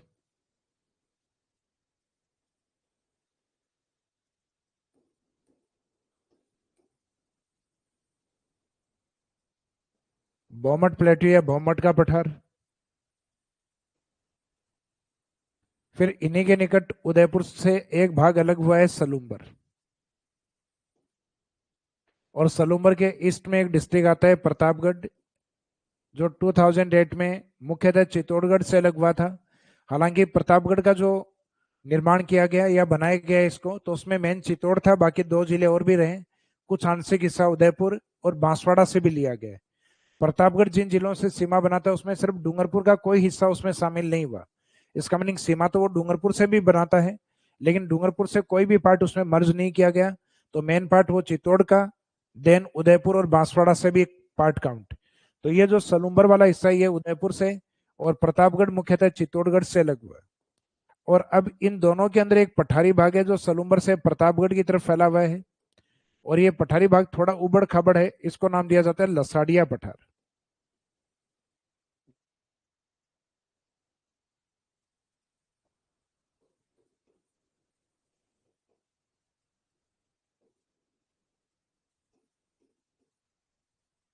इसको नाम दिया जाता है लसाड़िया प्लेट्यू, अर्थात लसाड़िया पठार। तो ये थोड़ा सा आपको ध्यान रखना है कि लसाड़िया प्लेट्यू कहाँ पर है। तो लसाड़िया पहले उदयपुर में था, अब उसके नए पार्ट सलूम्बर और कुछ आंशिक भाग उसका प्रतापगढ़। हालांकि जब लिखेंगे तब समझ में आ जाएगा आपको। ये सिर्फ अपन ने इंडिकेट किया, अभी इसके बारे में थ्योरीज के बारे में बात करेंगे। और उत्तर की तरफ जब हम जाते हैं, अब जैसे सबसे ज्यादा कंफ्यूज ये करते हैं राजसमंद और उदयपुर और डूंगरपुर। तो इसका मीनिंग है कि उदयपुर डूंगरपुर दोनों के बीच में कॉमन कौन है, भौमठ। और इधर उदयपुर और राजसमंद दोनों के बीच में कौन है, भोराट। तो ये तय है कि जो भो वाला शब्द आ गया उसमें उदयपुर तो आएगा आपका, लेकिन उदयपुर के बाद कौन सा जिला आएगा, तो इनके आगे शब्द क्या है, भोराट है।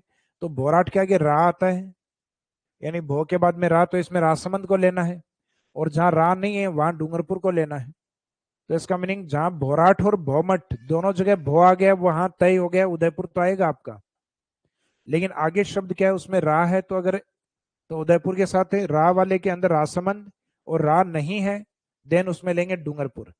तो भौमठ, हिस्ट्री में भी आप एक आंदोलन पढ़ते हो भौमठ और एक ही आंदोलन, जो कि मुख्यतः ट्राइबल एरिया में डूंगरपुर की तरफ हुआ था।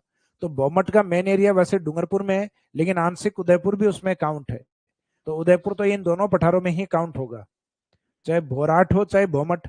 आरपीएससी का ज्यादा फेवरेट प्लेटू इसमें, आरपीएससी का प्रसिद्ध पठार इसमें मुख्यतः भोराट है, यानी जनरली जिससे जिस पे क्वेश्चन अधिक अप्लाई होते हैं।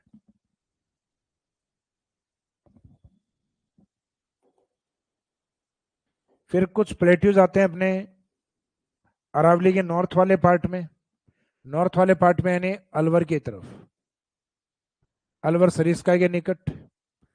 तो इसमें पठारों के अंदर एक तो क्रांस का पठार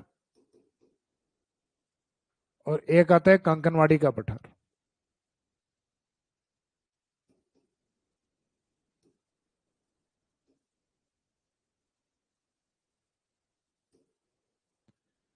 क्रांस का पठार और कांकनवाड़ी पठार।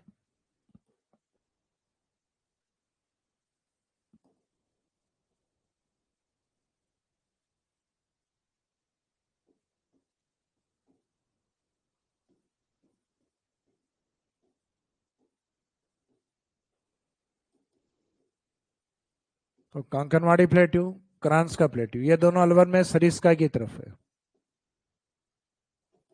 सरिस्का जो कि एक सेंचुरी में काउंट है, और राजस्थान के जो टाइगर प्रोजेक्ट है उन टाइगर प्रोजेक्ट का भी एक हिस्सा है। राजस्थान में रणथंभौर के बाद सरिस्का दूसरी बाघ परियोजना है, तो ये उस बाघ परियोजना के पार्ट में भी काउंट होती। अब इन प्लेट्यूज के बारे में हम अगर डिटेल्स में लिखें, तो उससे पहले थोड़ा सा आप ये देखिएगा कि जो अपने स्टार्टिंग वाली ए वाली लाइन में आते हैं, जैसे ए आ ई उ वाले, तो ये वाले जो पठार हैं ये आते हैं सिरोही के अंदर। जैसे ऐसे आबू, उ से उड़िया, ये कहाँ पे रहेंगे, अपने सिरोही वाले पार्ट में। फिर जो भो वाले शब्द हैं, तो ये भो वाले आपके रहेंगे मुख्यतः उदयपुर के अंदर। आगे इनके शब्द तय करेगा कि शब्द क्या आता है। भो के आगे अगर रा आता है यानी बोराट आता है तब उदयपुर राजसमंद, और बोराट अगर नहीं आता है तो इसका मीनिंग फिर भौमठ वाले में राजसमंद को नहीं लेंगे, फिर डूंगरपुर लेंगे। तो भो आ गया तो ये तो तय है कि भो में उदयपुर तो रहेगा आपका। आगे अगर रा लगा हुआ है बोराट तो राजसमंद, रा नहीं है तो डूंगरपुर। और फिर आपके जो पठार हैं, जैसे कि कै वाले जो प्लेट्यूज हैं, कै यानी क्रांस का पठार और कंकनवाड़ी पठार, तो क्रांस का और कंकनवाड़ी में आंसर क्या रहेगा आपका, अलवर। फिर कुछ हाड़ौती की तरफ जो पठार हैं, जैसे कि चित्तौड़गढ़ में एक पठार आता है मेसा और एक मानदेसरा। तो जो मानदेसरा प्लेट्यू है जो कि भैंसरोडगढ़ सेंचुरी की तरफ आता है, यानी जो कोटा के पास में चित्तौड़ है जो हाड़ौती का पार्ट है उसमें आता है, तो ये मैं वाले शब्द वाले मेसा मानदेसरा। हालांकि मेसा का इंपॉर्टेंस ज्योग्राफी में कम है, मेसा का इंपॉर्टेंस आता है जब चित्तौड़ फोर्ट आप पढ़ते हैं, क्योंकि राजस्थान का सबसे बड़ा जो फोर्ट या किला है वो मेसा प्लेट्यू अर्थात मेसा पठार के ऊपर स्थित है।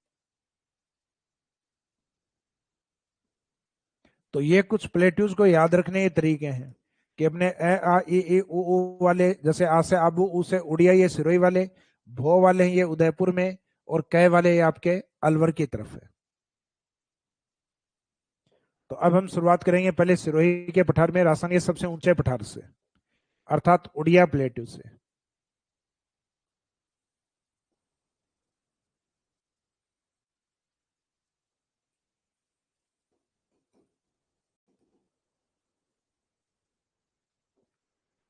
उड़िया पठार से।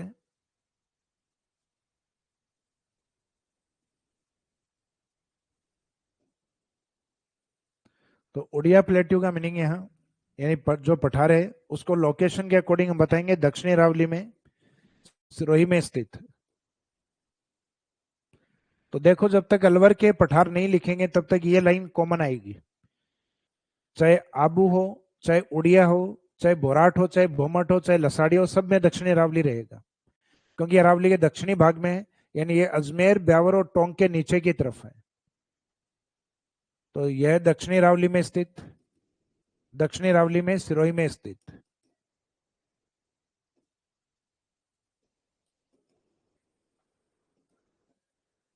सिरोही में स्थित है। अब इसकी हाइट यानी जो ऊंचाई है, ऊंचाई ली जाती है इसमें 1360 मीटर, 1360 मीटर।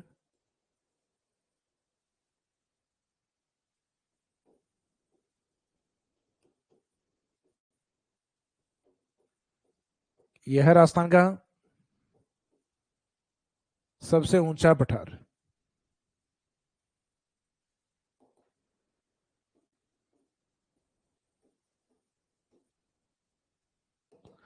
तो राजस्थान को लेके इसका इंपॉर्टेंस ये है कि Uriya is the highest plateau of Rajasthan. तो हाइट 1360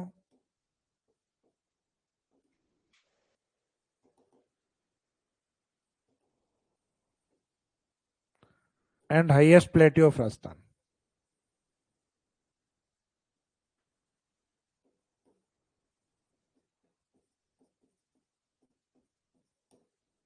यह है राजस्थान का सर्वोच्च पठार।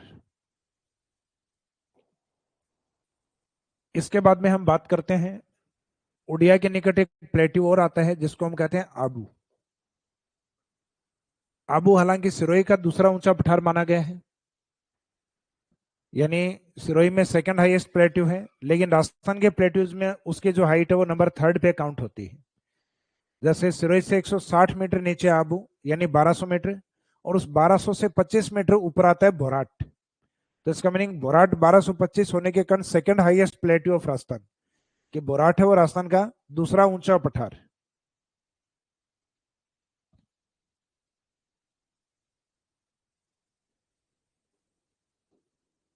तो पहले सिरोही वाले कवर कर रहे हैं। तो ये आबू, आबू पर्वत,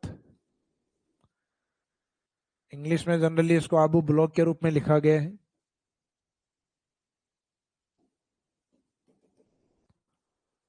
तो आबू पर्वत या आबू ब्लॉक क्या है? तो इट्स ए प्लेट्यू, यह एक पठार।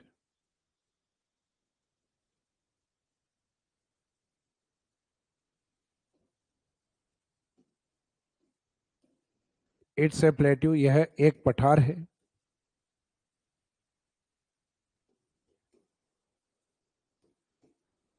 जो दक्षिणी अरावली में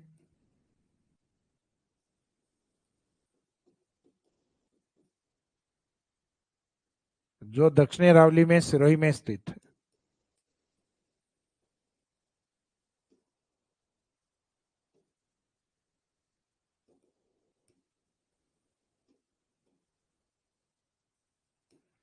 जो दक्षिणी अरावली में सिरोही में स्थित है।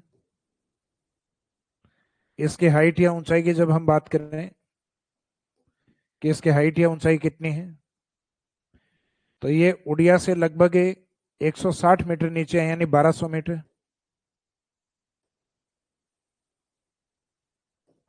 इसके हाइट का लेके जो इंपोर्टेंस है वो सिरोही के अंदर है, second highest plateau of Sirohi. तो इसको गलती से राजस्थान नहीं लिख देना है, सिरोही के रेफरेंस में। यह सिरोही का दूसरा ऊंचा पठार।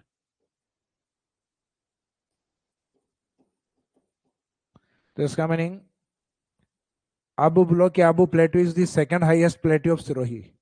यह सिरोही का दूसरा ऊंचा पठार है। हाइट यहां ऊपर मेंशन कर दी है अपन ने, 1200 मीटर। आबू पठार का स्ट्रक्चर है या जो संरचना है वो बड़ी प्रसिद्ध है। कारण उसकी संरचना कुछ उस प्रकार से है जैसे ज्वालामुखी है, वोल्केनो जो है, वोल्केनो पृथ्वी के आंतरिक भाग में जब ब्लास्ट होते हैं, पृथ्वी के अंदर की तरफ, बाहर की तरफ नहीं, बाहर की तरफ तो वो क्रेटर बनाते हैं। जैसे फॉर एग्जाम्पल जो वोल्केनो वाला जो पार्ट या ज्वालामुखी का जो पार्ट जिसको हम कहते हैं वोल्केनो क्रेटर।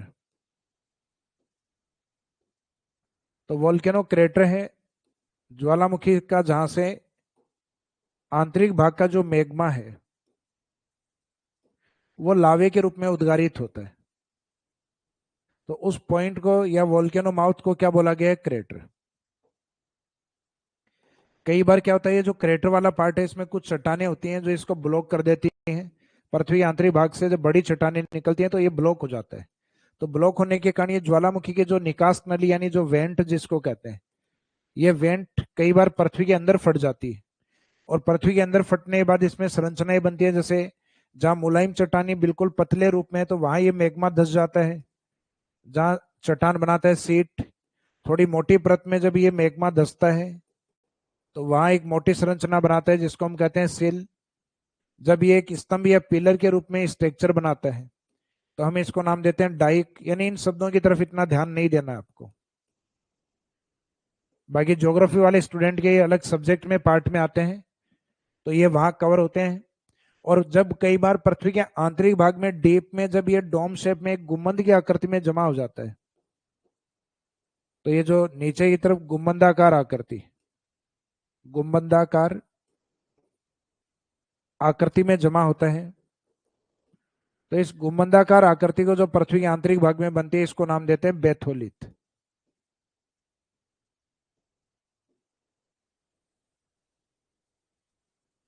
बेथोलिथ। तो ये स्ट्रक्चर आपको इसलिए बताई है कि पृथ्वी के आंतरिक भाग में कुछ चट्टानें बनती हैं जिनको उनके आकार के अकॉर्डिंग विशेष नाम दिए जाते हैं। तो इन्हीं चट्टानों से मिलती जुलती संरचना आबू की है। तो आबू की संरचना मानी गई है डोम शेप अर्थात बेथोलिथ। तो आबू है वो बेथोलिथ का एग्जाम्पल तो नहीं हो सकता क्योंकि बेथोलिथ बनती है जमीन के अंदर, लेकिन वो बेथोलिथ संरचना जैसा हो सकता है। तो बेथोलिथ की संरचना कैसी है? गुम्बदाकार यानी डोम शेप, डोम की आकृति में। तो ये जनरली हम इसमें लिखते हैं स्टेटमेंट में कि सिरोही का दूसरा ऊंचा पठार है जिसकी आकृति यानी आबू पठार गुम्बदाकार आकृति में।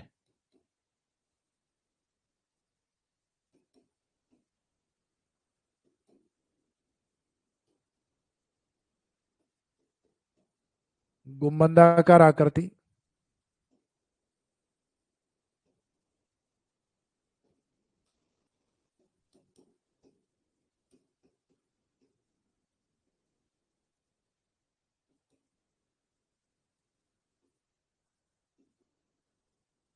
यानी डोम शेप स्ट्रक्चर में, जिसको हम बेथोलिथ स्ट्रक्चर भी कह सकते हैं। तो बेथोलिथ का स्ट्रक्चर भी यही होता है।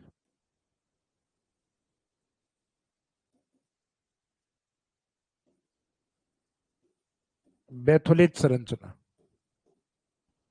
तो ये बेथोलिथ का एग्जाम्पल नहीं है, बेथोलिथ संरचना यानी जो डोम शेप आकृति है उसका एग्जाम्पल है। तो Abu block is an example of dome shape structure. Dome shape यानी गुम्बदाकार आकृति या बेथोलिथ जैसी संरचना का उदाहरण है। तो बेथोलिथ संरचना खुद कैसी है? गुम्बदाकार। तो इसको गुम्बदाकार पठार कहा गया यानी डोम शेप प्लेट्यू बोला गया है। तो ऐसा कोई स्टेटमेंट है एग्जाम में कि राजस्थान का डोम शेप अर्थात गुम्बदाकार स्ट्रक्चर वाला प्लेट्यू कौन सा है, पठार कौन सा है? तो आंसर रहेगा आबू। आबू क्या है? तो आबू एक पठार है। ऑप्शन में है आबू क्या है? एक पर्वत है, एक पठार है, या दोनों है? तो अपने को सिर्फ प्लेट्यू के रूप में काउंट करना है, दोनों में काउंट नहीं करना है। तो ये आबू कंप्लीट हो गया। तो सिरोही वाले आपके दोनों पठार कंप्लीट। अब सिरोही से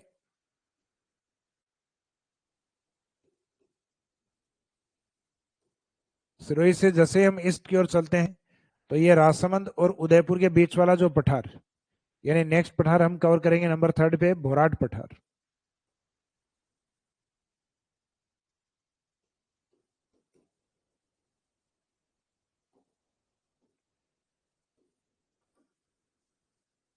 तो इसमें एक पॉइंट तो ये दक्षिणी अरावली में,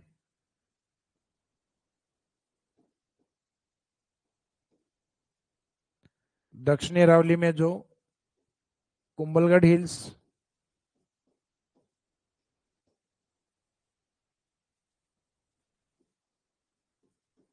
कुंभलगढ़ हिल्स यानी राजसमंद,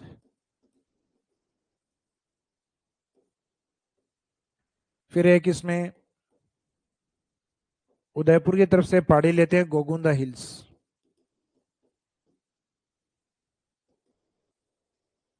दोनों शब्द आपके हिस्ट्री में भी सुने हुए हैं, ज्योग्राफी में आगे कई बार रिपीट होंगे।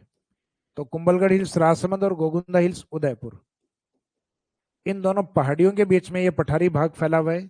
तो एग्जामिनर कई बार तो आपको राजसमंद देगा और कई बार राजसमंद को रिप्रेजेंट करने के लिए कुंभलगढ़ की पहाड़ी देगा, या कई बार राजसमंद के साथ उदयपुर जिला, या फिर पहाड़ी देगा तब आपको कुंभलगढ़ हिल्स के साथ गोगुंदा हिल्स। इसका मीनिंग ये पूछा दोनों ही रेफरेंस में जाता है, या तो पहाड़ियों के रेफरेंस में, या पहाड़ियां जिन जिलों को रिप्रेजेंट करते हैं उन जिलों के अकॉर्डिंग। तो कुंभलगढ़ किसको रिप्रेजेंट कर रहा है यहाँ, राजसमंद, और गोगुंदा किसका पार्ट है, उदयपुर। तो कुंभलगढ़ से गोगुंदा अर्थात राजसमंद से उदयपुर के बीच के पठार को बोराट का पठार कहा जाता है। तो यह दक्षिणी रावली में स्थित है, जो कुंभलगढ़ हिल्स राजसमंद एवं गोगुंदा हिल्स उदयपुर के मध्य स्थित है। तो इसमें जिस रावली का पार्ट है तो वो बताना है दक्षिणी रावली, और बाद में मुख्यतः कौन से हिल्स या कौन से जिलों के बीच में। तो जो कुंभलगढ़ हिल्स राजसमंद एवं गोगुंदा हिल्स उदयपुर के मध्य स्थित है।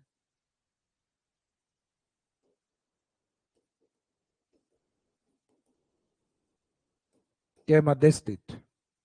तो इसके लोकेशन कुछ इस तरीके से है कि दक्षिणी रावली में ये राजसमंद का पार्ट है, कुंभलगढ़ हिल्स कुंभलगढ़ की पहाड़ी।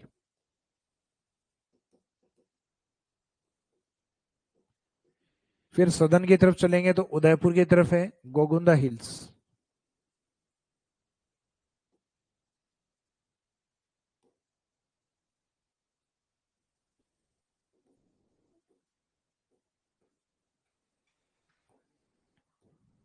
कुंभलगढ़ हिल्स यानी राजसमंद,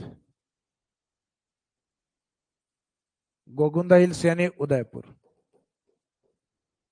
और इन दोनों के बीच का ये जो पठारी भाग है ये है बोराट। बोराट को किसी भी ऐसा नहीं लिखा जाता है कि इस जिले में अधिक है, तो इसका मीनिंग है दोनों तरफ इसकी जो विस्तार है वो लगभग एक जैसा सा है।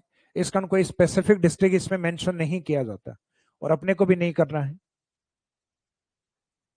तो बोराट का एक तो इंपॉर्टेंस है कि मेवाड़ की जो सबसे ऊंची चोटी है, तो अभी थोड़ी देर पहले पढ़ी थी अपन ने, मेवाड़ की सबसे ऊंची चोटी है जरगा। हालांकि वो माउंटेन पीक के रूप में, पर्वत चोटी के रूप में, प्लेट्यू नहीं है, तो वो इसी पठारी क्षेत्र में आती है। यानी जो सपाट एरिया वो तो प्लेट्यू हो गया, और उसमें निकली हुई एक पर्वत चोटी है जरगा, 1431 मीटर। तो एक इसके बारे में भी जनरली मेंशन करते हैं कि मेवाड़ की सर्वोच्च चोटी या मेवाड़ अरावली की सर्वोच्च चोटी जरगा है। तो the highest peak of Mewar Aravalli Jarga which is situated in Bhorat plateau. Mewar Aravalli की सबसे ऊंची चोटी जरगा है, जो बोराट पठारी क्षेत्र में स्थित है। फिर बोराट का एक दूसरा इंपॉर्टेंस और आता है, वो इंपॉर्टेंस ये है कि जो बोराट पठार है कुंभलगढ़ से गोगुंदा के बीच का, उस पठारी भाग के पूर्व में जो नदियां जाती हैं वो जाती हैं बे ऑफ बंगाल में, बंगाल की खाड़ी के अंदर।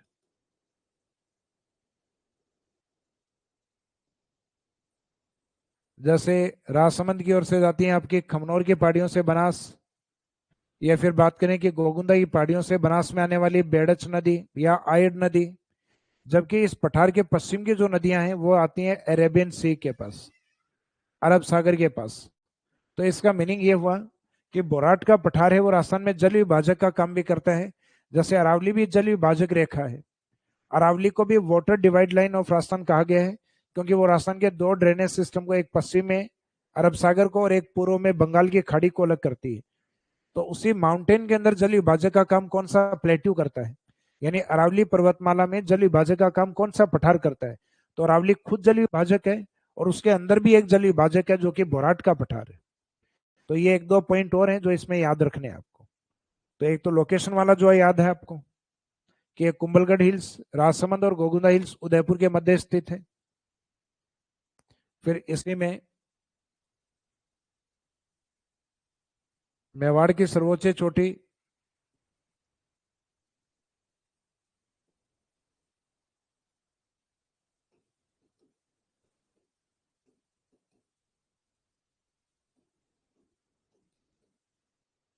मेवाड़ की सर्वोच्च चोटी जरगा इसी पठारी क्षेत्र में स्थित है। जरगा इसी पठारी क्षेत्र में स्थित है।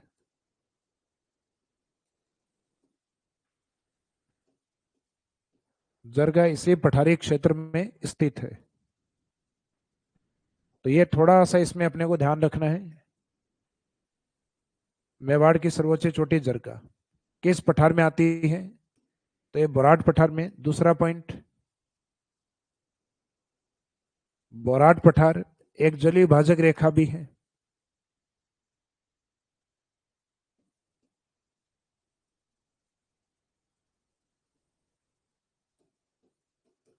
एक जलीय भाजक रेखा भी है।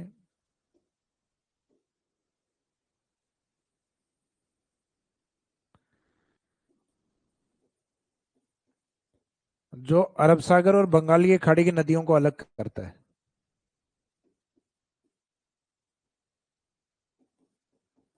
जो अरब सागर एवं बंगाल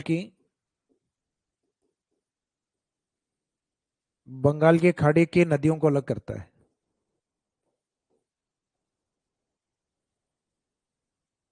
बंगाल की खाड़ी की नदियों को अलग करता है।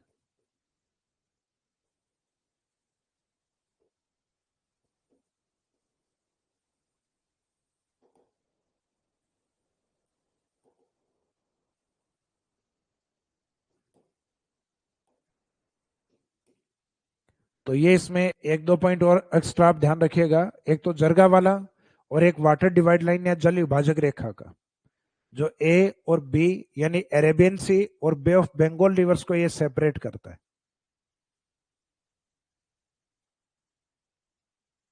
हालांकि अरब सागर और बंगाल की खाड़ी की सभी नदियों को नहीं, जो अरावली के दक्षिण में है उनकी बात है, यानी जहां बोराट रहेगा उस बोराट के वेस्ट में अरब सागर, पश्चिम की तरफ, और पूर्व की तरफ पश्चिम की तरफ अरब सागर और पूर्व की तरफ बे ऑफ बंगाल, बंगाल की खाड़ी की नदियां। तो ये सिरोही के बाद राजसमंद और उदयपुर का पठार अपना कंप्लीट हो गया। कौन सा? बोराट। फिर इसके जस्ट नीचे ही तरफ है डूंगरपुर की तरफ का पठार, जिसका नाम है बोमट प्लेट्यू, यानी नंबर 4 पे बोमट।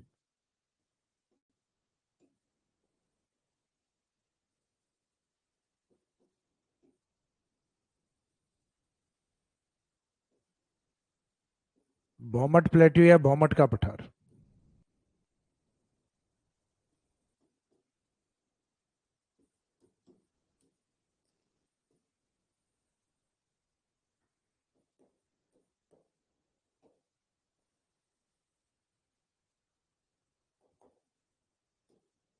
बोमट का पठार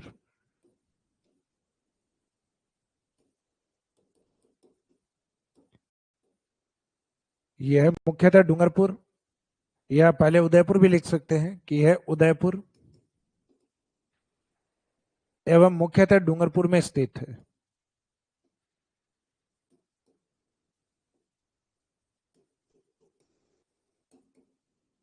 एवं मुख्यतः डूंगरपुर में स्थित। तो इसका मीनिंग अगर ये एग्जाम में दोनों अलग अलग आते हैं, उदयपुर और डूंगरपुर, तो मेन आंसर अपने को डूंगरपुर को मानना है। तो this plateau is extend in Udaipur and mainly Dungarpur, कि ये पठार मुख्यतः डूंगरपुर के हिस्से में एंड उदयपुर के हिस्से में विस्तृत है। तो इसका मीनिंग अगर दोनों ऑप्शन में अलग अलग आ जाएंगे तो आंसर अपना डूंगरपुर रहेगा। तो ये एक पहाड़ी और पठारी क्षेत्र है वैसे तो ये दोनों ही पार्ट में, उदयपुर के हिस्से में और डूंगरपुर की तरफ। तो ये उदयपुर एवं डूंगरपुर के मुख्यतः डूंगरपुर के मध्य स्थित, मुख्यतः डूंगरपुर के मध्य स्थित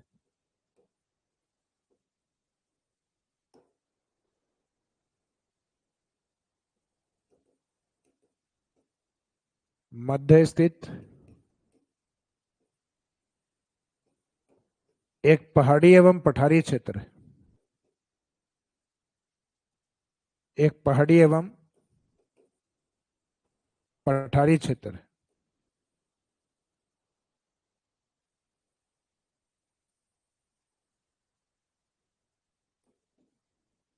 तो ये ध्यान रखिएगा इसमें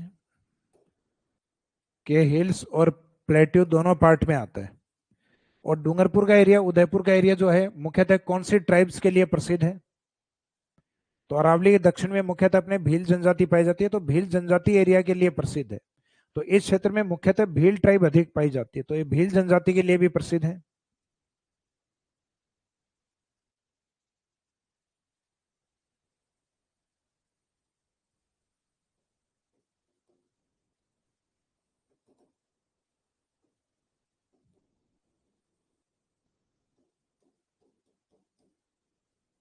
ये मुख्यतः भील जनजाति के लिए प्रसिद्ध है।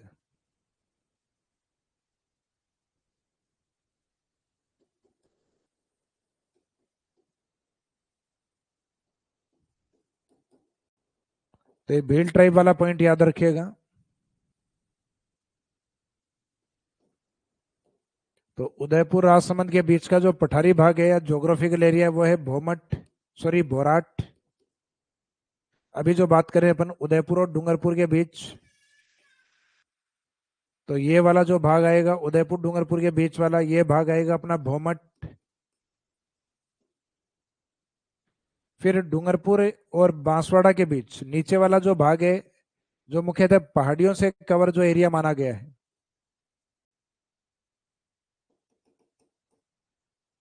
उसके लिए अपन एक शब्द यूज करते हैं मेवल।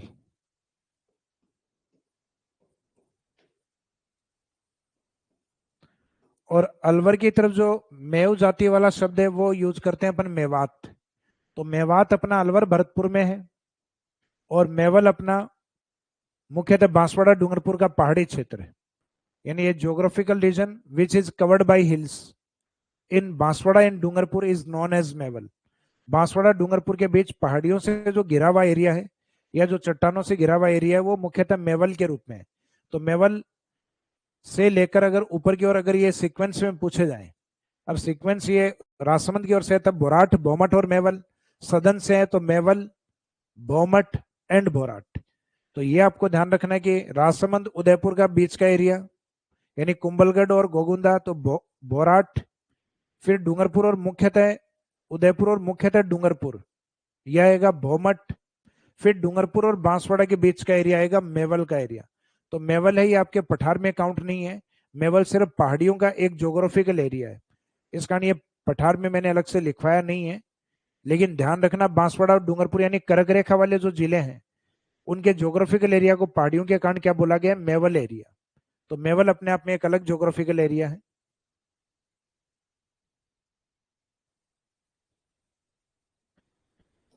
फिर जो उदयपुर का भाग है, क्योंकि उदयपुर पहले ऑस्ट्रेलिया की जैसा लगता था, अब उसका जो साउथ और ईस्ट वाला जो पार्ट है वो सलूम्बर के रूप में अलग हो गया है।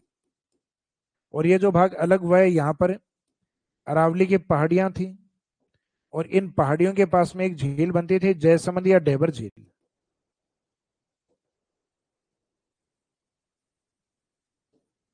सलूम्बर में यहाँ पे जो झील बनती है उसका नाम है जयसमंद,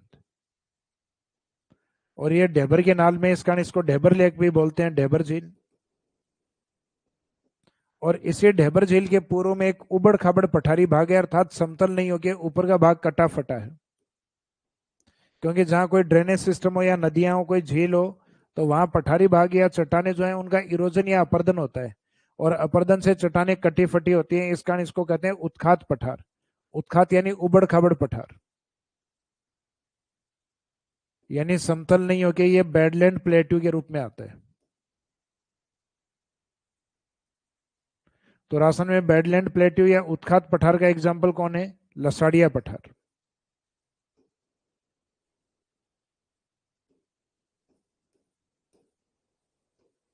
इसका एग्जाम्पल कौन है, उत्खात पठार का लसाड़िया प्लेट्यू।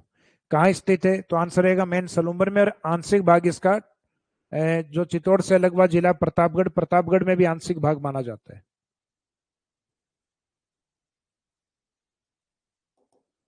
तो इसके रेफरेंस में अपने को लिखना है लसाड़िया पठार। तो लसाड़िया पठार मुख्यतः दक्षिणी अरावली में,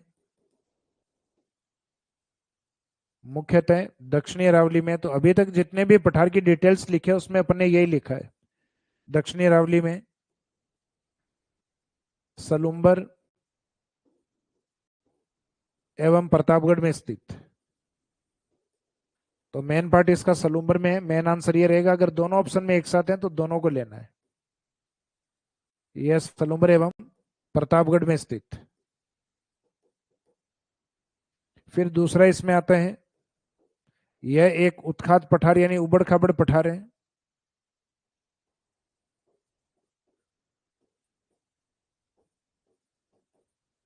यह एक उत्खात पठार यानी बैडलैंड प्लेट्यू उबड़ खाबड़ पठार के रूप में है।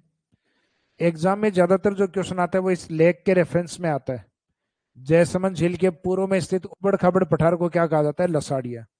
तो ये एक उत्खात पठार है जो जयसमंद झील के पूर्व में स्थित, या यूं कह सकते हैं कि इस पठार के पश्चिम में कौन सी झील है? जयसमंद, क्योंकि लेक्स हैं वो भी अपने जनरली सिलेबस में होती हैं। तो पठार से अगर झील का रेफरेंस पूछा है तो झील इसके पश्चिम में है, और झील के रेफरेंस में पठार पूछा है तो पठार इसके पूर्व में है।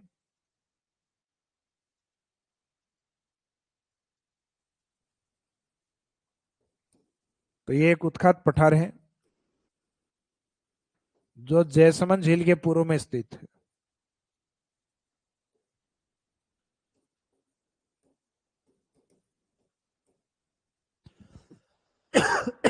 सॉरी, जो जयसमंद झील के पूर्व में स्थित है।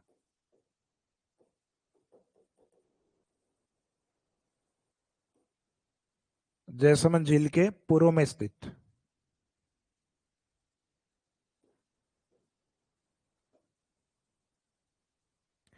इसके बाद में दक्षिणी अरावली के जो इंपोर्टेंट प्लेट्यूज थे वो अपने कंप्लीट हो गए।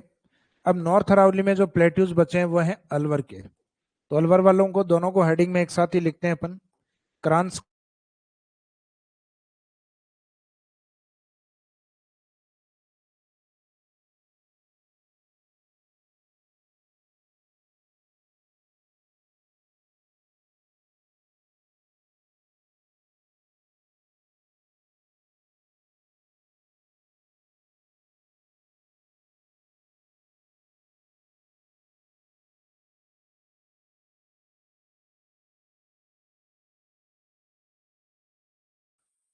उत्तरी अरावली में अलवर में स्थित।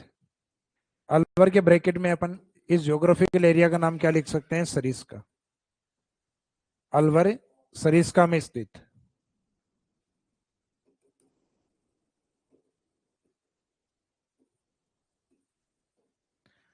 तो इसमें जनरली ये जब सरिस्का पढ़ते हैं अपन, यानी राजस्थान की सेंचुरीज पढ़ते हैं, तब भी रिपीट होता है। तो ये अलवर सरिस्का वाले ज्योग्राफिकल एरिया है, उसमें आता है। तो ये अरावली के अंदर जो ज्योग्राफिकल कैरेक्टरिस्टिक्स हम कवर कर रहे थे, यानी उसके अध्ययन के बाद पठारी भाग, तो ये पठारी भाग अपना कंप्लीट हो गया है।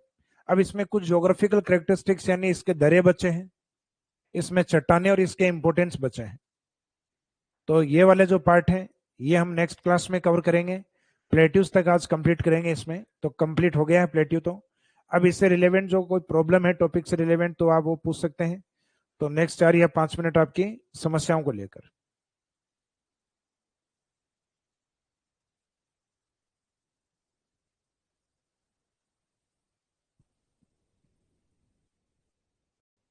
तो कोर्स को लेके देखो, किसी भी स्टूडेंट के कोई समस्या प्रॉब्लम है तो वो आप बता सकते हो।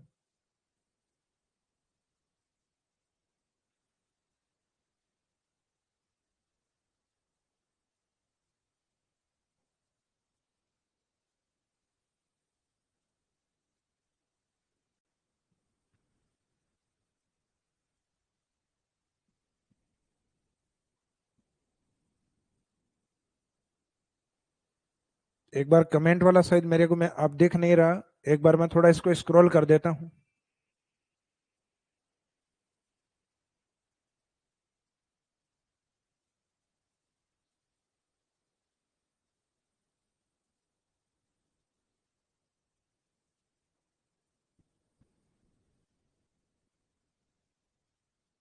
एक कमेंट आया स्टूडेंट का, सर वीडियो ऑफ। तो वीडियो ऑफ का मतलब?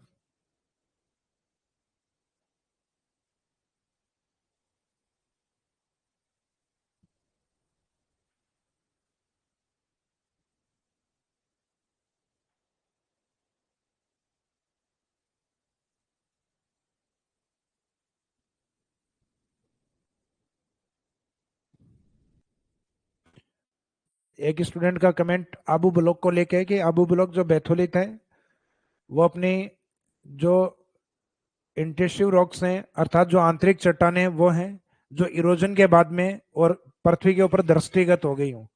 तो इरोजन के बाद में पृथ्वी के, ये हो सकता है कि पृथ्वी के सिमिलर अगर कोई पार्ट हो और अपरदन के बाद में दिख रहा हो, लेकिन ये तो ऑलरेडी इतनी ज्यादा हाइट के ऊपर है कि इसका इरोजन होने के बाद, तो ये तो इरोजन होने के बावजूद भी अपने अपने सी लेवल से लगभग 1200 मीटर हाइट पे है। तो ये अंतर्भेदी चट्टानों के अंदर काउंट नहीं हो सकता, अर्थात ये बैथोलिथ स्ट्रक्चर में माना गया है, ना कि एग्जाम्पल ऑफ बैथोलिथ में काउंट नहीं करते।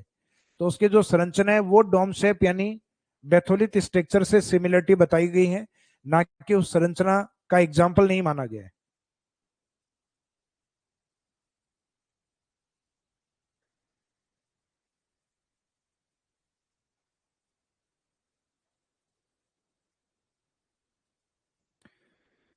लसाड़िया प्लेट्यू का एक आंशिक हिस्सा प्रतापगढ़ में है, बिल्कुल यही मैंने बताया। जब सलूम्बर और प्रतापगढ़ अगर दोनों ऑप्शन हो तो मेन आंसर इसमें सलूम्बर को लेना है, और दोनों अगर एक साथ ऑप्शन में हो, क्योंकि पहले इसका आंसर माना गया, पहले एग्जाम में पूछा गया तो उसमें माना गया उदयपुर और चित्तौड़, क्योंकि उस समय सलूम्बर क्या था, सलूम्बर उदयपुर था, और प्रतापगढ़ क्या था, तो प्रतापगढ़ पहले चित्तौड़गढ़ था। तो पुरानी क्वेश्चन आंसर आप निकालोगे तो इसका आंसर लसाड़िया का दिया हुआ है उदयपुर और चित्तौड़, लेकिन अब उदयपुर के उस हिस्से को रिप्रेजेंट कौन कर रहा है, सलूम्बर, और चित्तौड़ के उस हिस्से को रिप्रेजेंट कर रहा है प्रतापगढ़। तो प्रेजेंट के अकॉर्डिंग आंसर रहेंगे सलूम्बर एंड प्रतापगढ़, और इनके ओल्ड आंसर यानी सलूम्बर प्रतापगढ़ नहीं हो तो आंसर रहेगा उदयपुर और चित्तौड़।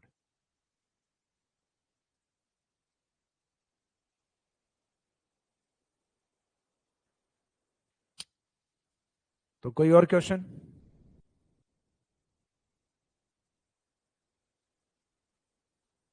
देखो ज्योग्राफी वाला पार्ट आपको लग रहा है कि सर बहुत ज्यादा डीप करवा रहे हो, ये करवा रहे हो, तो ये आजकल जनरली एग्जाम में पूछने लग गए स्टेटमेंट के तौर पे। तो ये सारी चीजें आपको करवाना थोड़ा जरूरी है, क्योंकि एक सतही पढ़ाना सिर्फ सब्जेक्ट का और कोर्स के अकॉर्डिंग उसको पढ़ा देना या कंप्लीट करना नहीं है। भाई आप एग्जाम में बैठोगे और इन सिर्फ ये नहीं कि राजस्थान ज्योग्राफी को समझना नहीं है, आपको एग्जाम में सिलेक्शन भी लेना है।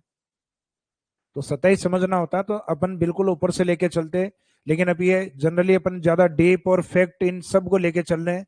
तो उसका रीजन है कि वर्तमान की जो एग्जाम है ये डिमांड है इसकी।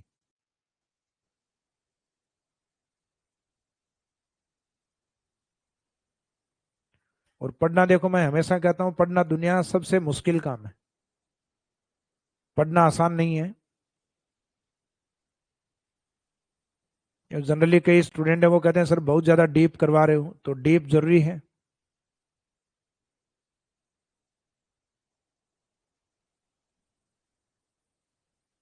जैसे किसी भी चीज के लिए आप तैयारी करते हो, जैसे एग्जाम आप दोगे तो एग्जाम तो आप 3 घंटे, या जो भी आपका एग्जाम फॉर्मेट है 2 घंटे, तो आप वो 2 घंटे और 3 घंटे का जो एग्जाम दोगे, क्या उसके लिए तैयारी 3 घंटे करोगे? उसके लिए तैयारी कोई 3 साल से कर रहा है, कोई 4 साल से कर रहा है, कोई 5 साल से कर रहा है, हो सकता है कुछ 10 साल से भी कर रहे हो या इससे भी ज्यादा टाइम हो गया हो। तो इसका मीनिंग है कि वो 3 घंटे हैं, वो अपना रिजल्ट तय करते हैं, लेकिन वो प्रैक्टिस अपने 3 घंटे की नहीं है, अपने हो सकता है कि 300 दिन पहले की हो सकता है अपने 3000 दिन पहले की वो मेहनत हो।